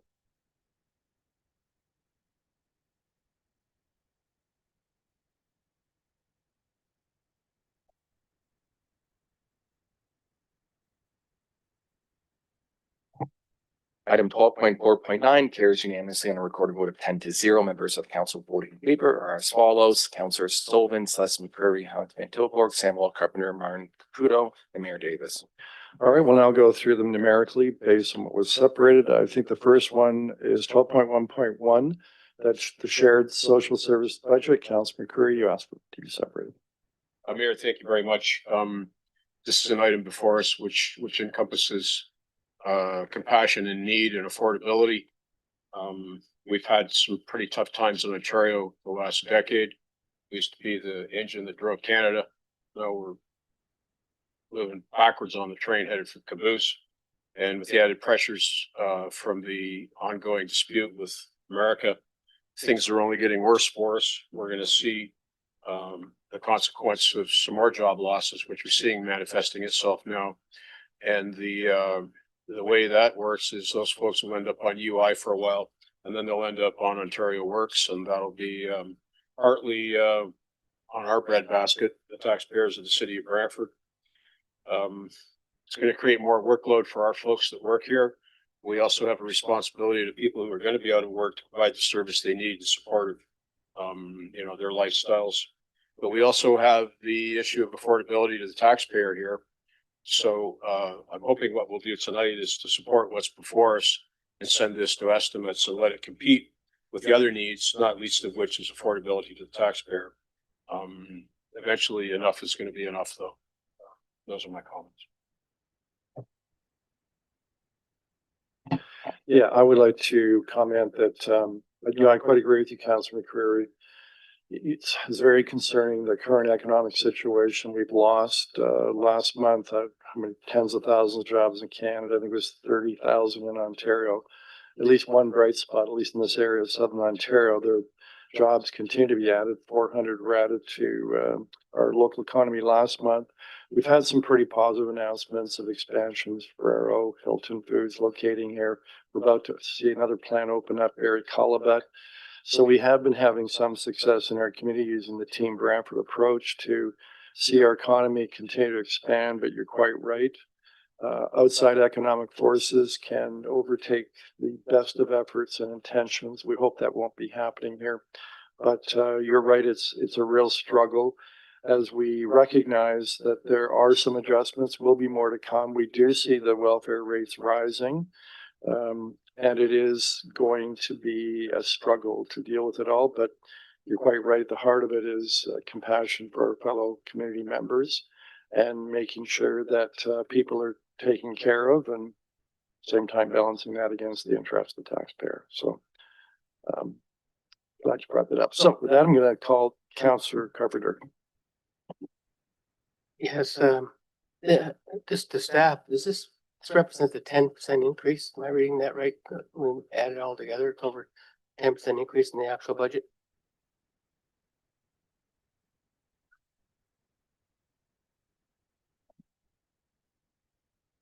Through the chair, the gross budget, so the total municipal budget, city county portion that was presented to the Social Services Committee earlier this month had a base 2026 budget increase of 7.92. And then there was additional requests that were asked to be considered, which brings it up to 10.96%. Over 10%.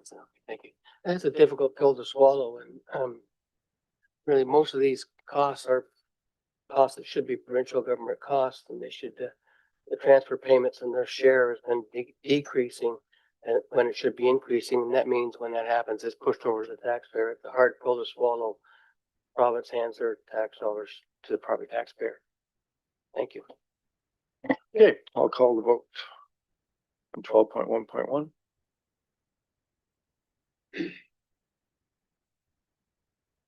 Item 12.1.1 carries on recorded vote of 9-1. Members of council voting in favor are as follows: Councillors Sullivan, Sluss, McCurry, Hunt, Van Tilburg, Samuel, Martin, Caputo, Mayor Davis. Members opposed, Councillor Carpenter.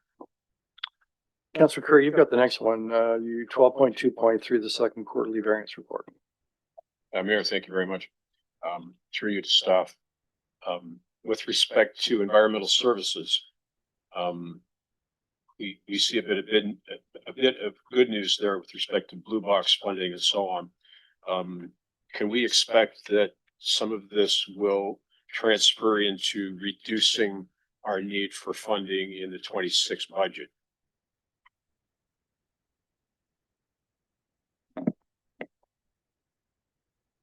Sally might be able to speak specifically to the environmental services, but when you look through the report, there are a number of sort of surpluses and deficits across the organization, and certainly staff are committed to reviewing those to see whether some of these are ongoing expected savings that potentially we could put in to provide some relief to the 2026 budget. So there will be that review, Joelle. Yes, that's correct. That's super. Thank you. Next, excuse me, supplementary taxes.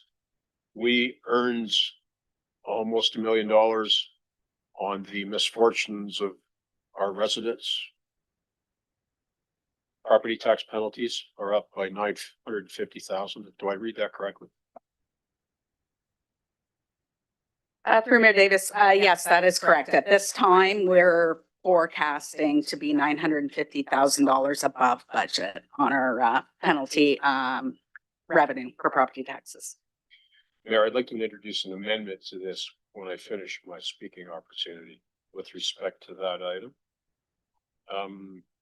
We also have some differences in housing. Will that be also reviewed with respect to the 26 budget?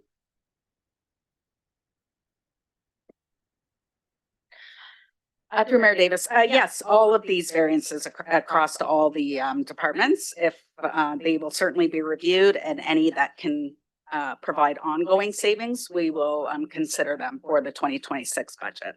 Thank you. You've saved us a number of questions with that answer. And planning and development, we've got $1 million decline in revenue.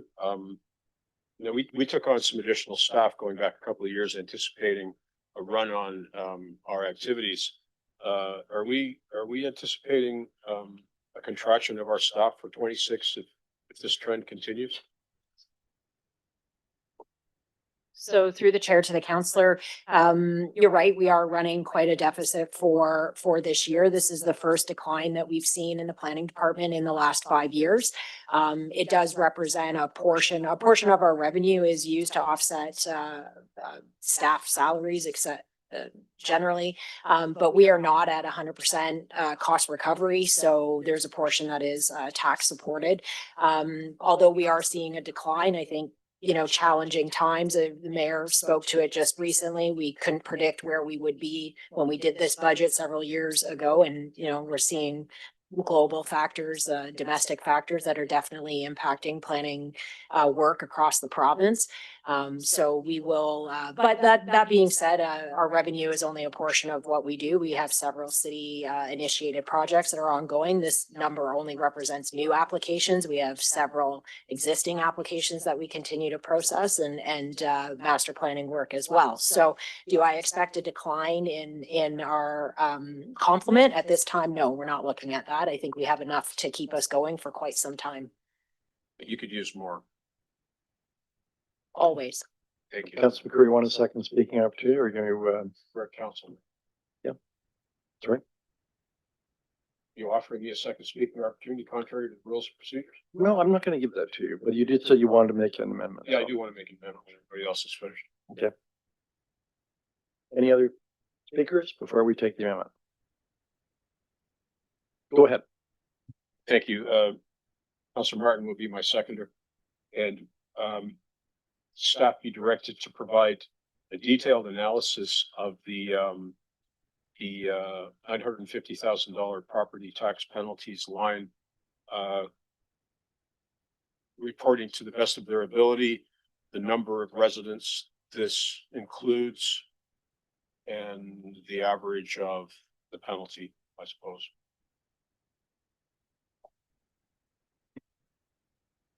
Is that clear enough for staff to be able to do that report? Okay. All right. So To the any, best of our ability. fair enough. So any discussion on that? Seeing none, I'll call the vote on the amendment.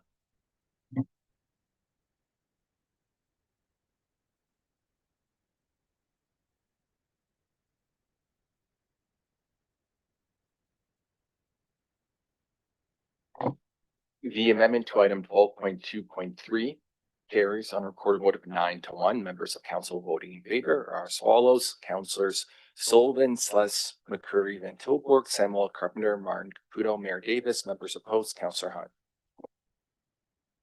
Any other discussion or amendments before I call the vote? Seeing none, I'll call the vote on the matter as amended.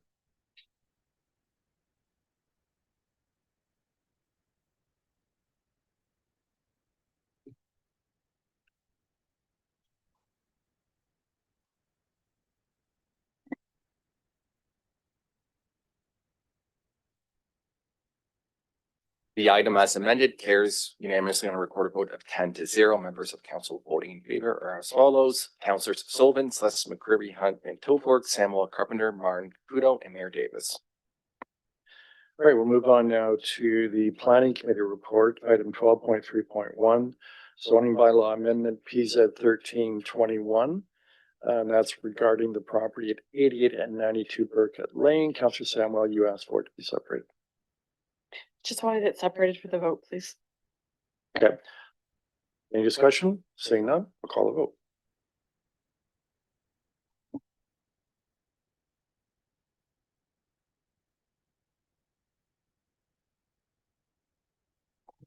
Item 12.3.1 carries on a recorded vote of 8-2. Members of council voting in favor are as follows: Councilors Sullivan, Sless, McCurry, Hunt, Carpenter, Martin, Caputo, Mayor Davis. Members opposed, Councilors Van Tilburg and Samuel. All right, the next item is 12.4.1, is Food Security Community Action Plan. I asked for that to be separated so that I could bring an amendment. Councilor Carpenter, do you mind taking over for this one? Thank you. Any speakers at 12.4.1? Seeing none, Mr. Mayor, you can speak first and then bring your amendment. Yeah, I do have an amendment that I'd like to make, and before I bring forward the amendment, again, I wanted to thank Councilor Samuel for bringing this resolution forward originally. And the information that we obtained at committee of the whole, I think, was very moving. And, we're hearing that, and I guess it wasn't surprising to us, given the social services report where we were told that there has been an increase on the Ontario Works caseload, that we were told that there is in our food distribution system, which it's not our system, but it's our community system, which includes the food bank. It includes a number of meal programs that are operated some by churches, some by other groups, some of which receives grant monies from the city. But we did hear that there is a deficit or perhaps a structural issue in terms of how all of this is being allocated and organized. And so I thought with that perhaps there's a need to allocate some additional monies. And this is what this amendment's about. So, and I apologize, Councillor Samuel, I was putting this together this afternoon, and but I'm hoping you'll second it regardless. That the motion is that 50,000 be allocated from the council priorities reserve to support the food security community action plan. And B, that staff be directed to provide a report by the end of December 2025 with recommendation regarding how these funds will be used to enhance food security measures in alignment with health and housing programs that are being planned for 389 West Street. Thank you, Councillor Samuel. So what this, so it's using, so this is using funds that are available in Council Priorities Reserve Fund. Our city treasurer told me that there was some monies this year for this. I wasn't quite sure exactly what this money should go towards because there's a lot of different elements of the community's food distribution system, whether it's the food bank, whether it's churches. Also, I think we may well be at 389 West Street, which is the Fox Ridge facility. We may well be having some food service programs delivered at that property. All of that's in the initial planning stages. So I thought given that finance was telling me there was some money there that was unallocated, that we get this money allocated, have staff consider how this money can best be used. Should it be used to, realign services, better organize it? Is there a meal service program that's not adequately funded and needs some help? I really don't know, and I'm not going to suggest I do know, but I know staff are very close to this. I think with a couple of months' time, they can come back to us and tell us how best to use these funds. The other concern I had was that this isn't necessarily going to be repeated again in 2026. We may not have the money for it. So I didn't just simply want to give it to a program that would then, have a temporary upsurge in their money and the next year a decline. And I'm hoping we can use this to make our system, the system the community has, better. And coming out of this, perhaps, maybe even some programs that would come out of 389 West Street, our shelter facility, where we know we're going to have families and women and others that are well accommodated in our shelter system. So I was trying to be proactive here. Thank you, Mr. Mayor. Speakers to the amendment, I have Councilor McCurry. First, then I have Councilor Hunt and Councilor Samuel. Councilor McCurry. Chair, thank you. And you're doing an admirable job filling in Councilor Carpenter so far. Through you, Mr. Chair, to staff, I wonder if I might ask a few questions. Do we know, for instance, what the balance in the Council Priorities Reserve Fund is as of today, rather? Through the chair to Councilor McCurry, approximately 767,000. Thank you for that. And is it the understanding of staff that this would give them direction to create a plan to disperse these funds and that the disbursement would commence in December 2025?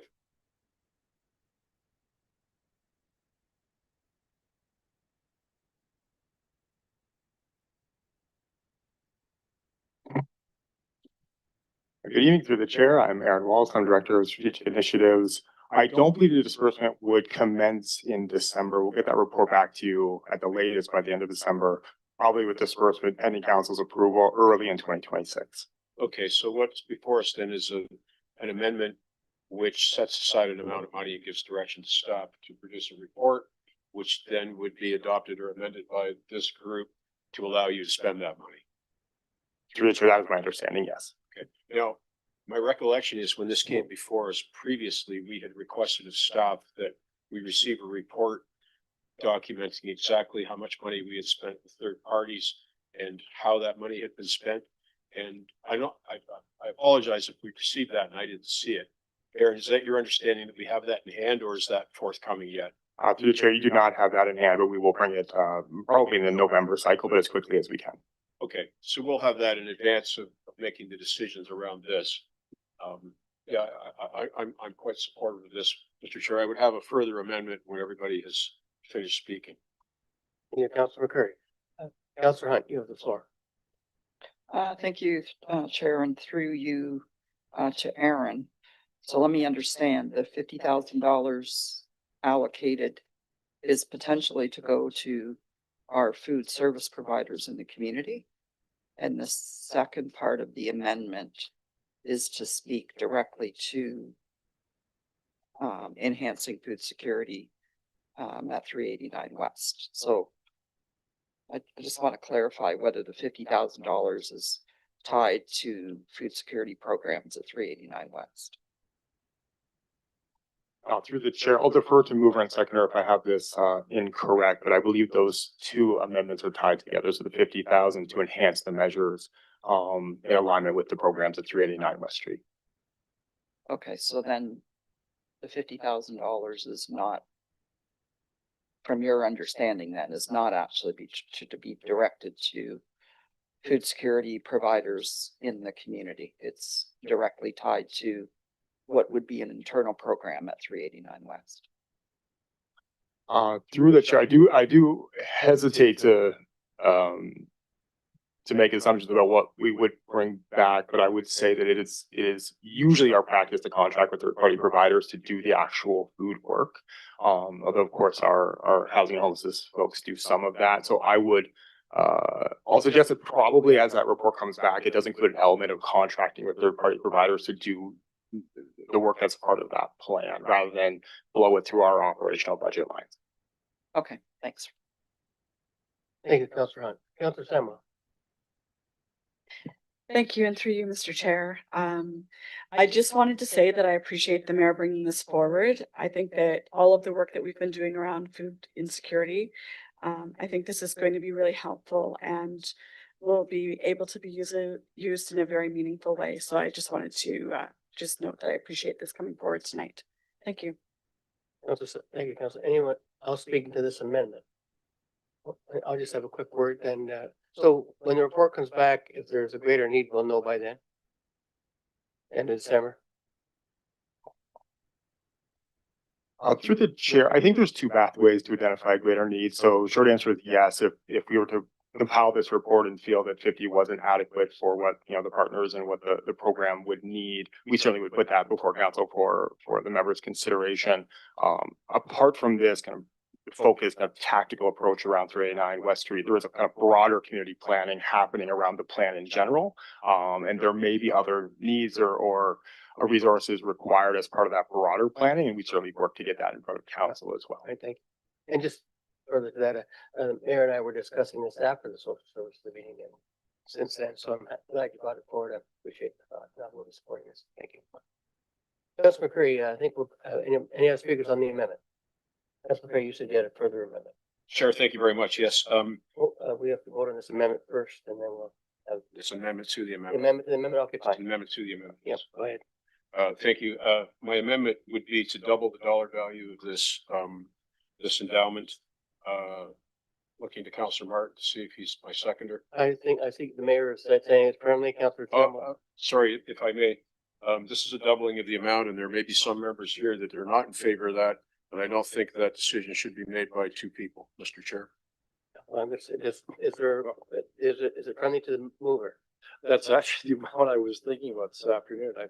And the seconder is 50 is to make what I thought would be more acceptable to council. So anybody opposed? I don't see anybody, it's friendly. Okay, thank you.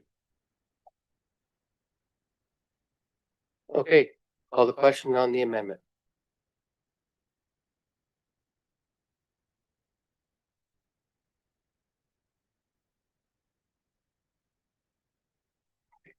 Okay.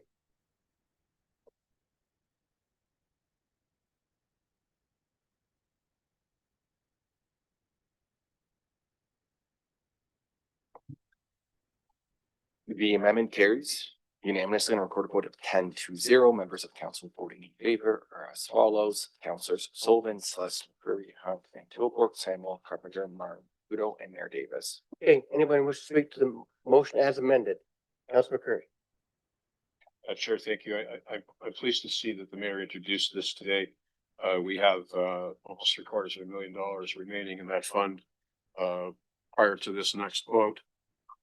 And, you know, I think all too often what we do in this room is best described by some of our constituents as mission creep. We tend to be going off in all directions, supporting things which really don't address the core needs and desires of the folks who we represent in the community. We've seen from the social services report tonight, and we've seen from the food insecurity report, and more troubling is what we saw in the finance report, that we made $950,000 on folks on interest payments because they can't keep up with their bills. It's truly troubling what's happening in Brantford, Ontario, and in Canada. And I think, and the mayor referenced an issue last week, pondering the elimination of a fund that we have that is dedicated to public art. And I think we really need to redouble our efforts to make sure that we provide for the needs of our community, including supporting people who are about to lose jobs or have lost jobs, Mr. Chair. And I think we need to stick to our knitting. We've got a lot of potholes. We got a lot of hungry folks in the city. And I believe we should redouble our efforts to concentrate on the things that are important to our taxpayers and not the things that we tend to wander off into from time to time. Thank you, Councilor Green. Further speakers to the motion as amended, Councilor Martin. Yeah, just a note to the clerk, when the amendment was called up, it was still at the $50,000 mark instead of the 100 that the friendly amendment changed it to. Okay, thank you. Seeing no further speakers, we'll call the question on the motion as amended.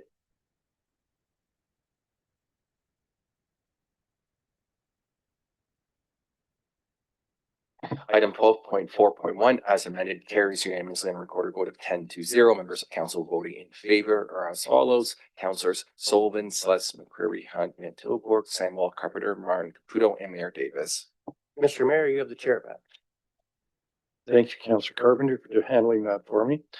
So we'll move to 12.4.5, which is the Municipal Code 2006 Animal Control, Pigeons. Councillor Samuel, you asked for this to be separated. Just for the vote again, sir. Okay, any discussion on pigeons? Seeing none, we'll call the vote.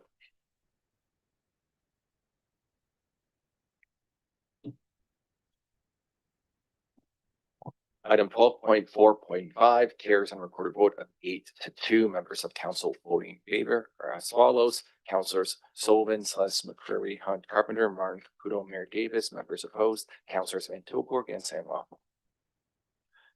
All right, we have one left from the committee reports have been separated for discussion, and that's 12.4.7, level the playing field. Councilor McCreary. Mayor, thank you very much for this, and following the discussion that may ensue, I may bring amendments, be fair warned. I would just like to suggest to council that there's a slippery slope here with respect to the way we interact with our employees, with our staff, with the people that do the work for us, with the people that deliver the services that our residents need and want. And I'm going to suggest tonight that we vote this down. There probably is a need for a full council policy review, which we can reintroduce at a later date, utilizing a task force of this council and the talents of our staff to produce a more holistic overview or holistic review of what's before us tonight. Let's give some thought to doing that properly, employing one from each ward as we've done historically and traditionally in this city, generally once per term of council. So I'll reiterate, I would think it's in our best interest to vote this down tonight and let something come forward at a later date that will address some of the concerns that are addressed in this resolution tonight. Okay, any other discussion before I go to Councilor McCreary for, you said you have an amendment, I believe. If everyone else is finished. I don't see any other raised hands. Oh, sorry, Councilor Samuel. So just a bit of comment on that. I would be supportive of a task force. But I'm not sure that I'm comfortable just voting down some of the good things that were in there. So if we were going to move forward with the task force tonight, I would be supportive of that. Councilor Caputo. Thank you, Mayor Davis. Actually, before it was brought up by Councilor McCreary, I was actually gonna vote this down because there's certain aspects of this resolution that I was not in favor of. As I stated when we were in the committee of the whole, I think there's a lot of stuff in here that's good, but certainly I'm not a fan of the fact that having a direct link to staff is ever going to be something that needs to be taken away from us. And if at any situation, at any point in time, if that communication to staff lends to giving of direction, then there's certainly a code of conduct that we're all covered by. And if that's the case, that's how we'd come forward. So interested to see what amendments or that Councilor McCreary is bringing forward. Floor is yours, Councilor McCreary, for amendments. Mayor, I think I'm not gonna bring amendments, so I'm just gonna reiterate that I think it's in our best interest to vote it down, and we'll come back at a later date with something that speaks to the good things that are in this. Okay, any further debate? So we have no amendments. We have the resolutions that came to us from Committee of the Whole. Vote, call the vote.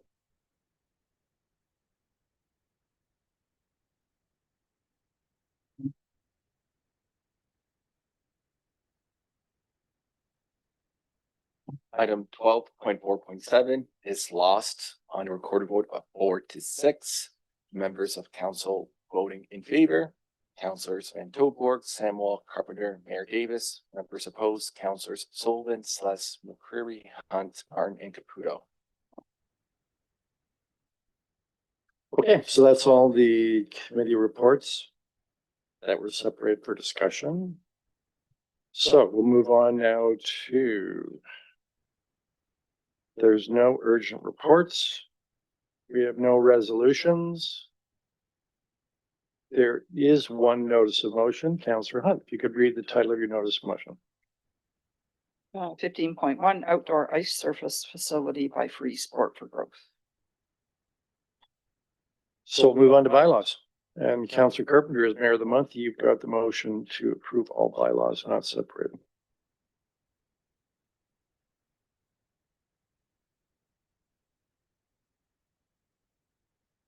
Moved by myself, second by Council Hunt, that all bylaws not separate for discussion purposes be approved. What, I'm gonna read them. Bylaw 93 in the year 2025 being a bylaw to amend chapter 26 of City of Brantford Municipal Code by adding Schedule 28 Town and Gown Committee. Bylaw 94 in the year 2025 being a bylaw to levy taxes and other amounts on certain designated public institutions pursuant to the Municipal Act policy. Bylaw 2095 in the year 2025 being a policy bylaw 21 amendment of parking regulations. Bylaw 96 in the year 2025 being a bylaw to amend bylaw 3783 being a bylaw to regulate traffic in the City of Brantford pedestrian crossovers. Bylaw 97 in the year 2025. And that one's out. Yep, that one's out. So bylaw 98, 2025 is amended. Is bylaw to amend bylaw 124-24, the comprehensive zoning bylaw for the City of Brantford, as amending bylaw to regulate the use of lands and location erecting the use of buildings and structures in the City of Brantford. And bylaw 99 in the year 2025 being a bylaw to confirm the proceedings of Council of the Corporate City of Brantford with respect to the meeting held on September 23rd. All right, anybody want anything separate for discussion? Seeing nothing, we'll call the vote.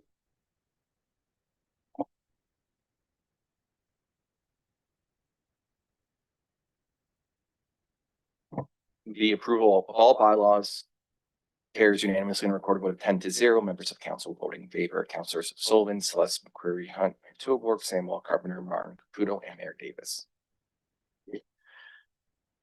So while Clerk and I are signing a very short list of bylaws, we'll go to bylaw board announcements and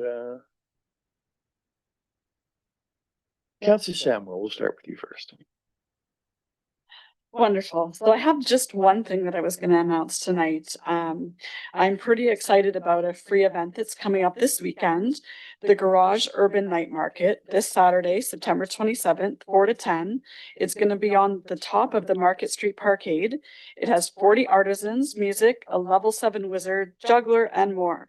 And that's presented downtown by the Downtown Brantford BIA. So I hope that everybody takes the time to come out to this very unique event that I'm super excited about for the use and the fact that it's happening in the parking garage. Thank you. Counselor Carpenter. I have none. Counselor Van Tilburg.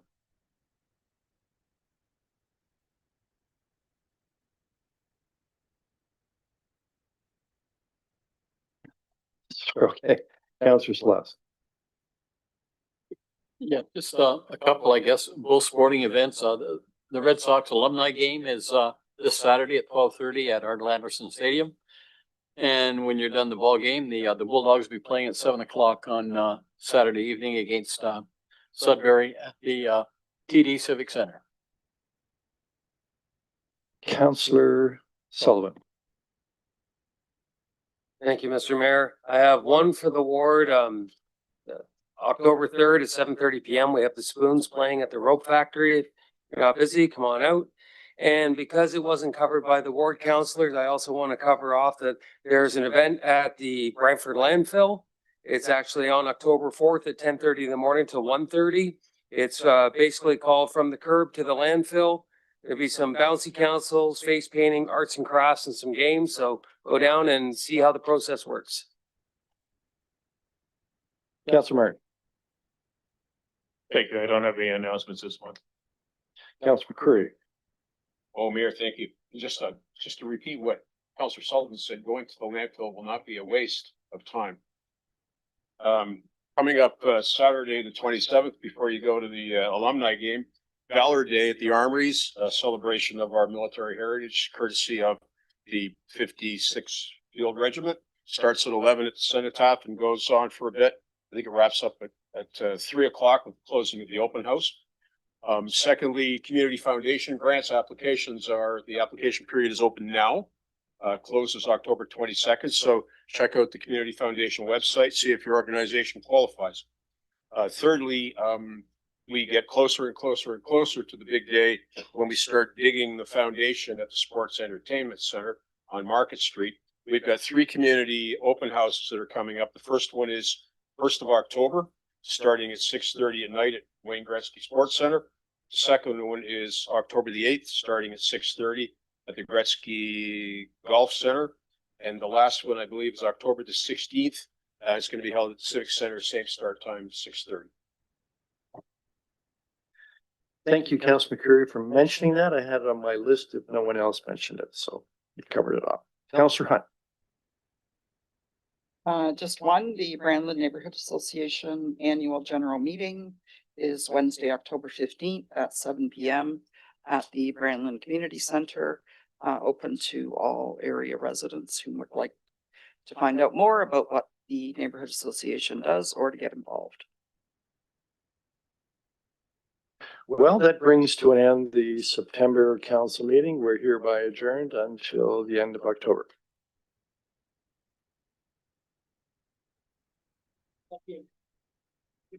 Yes.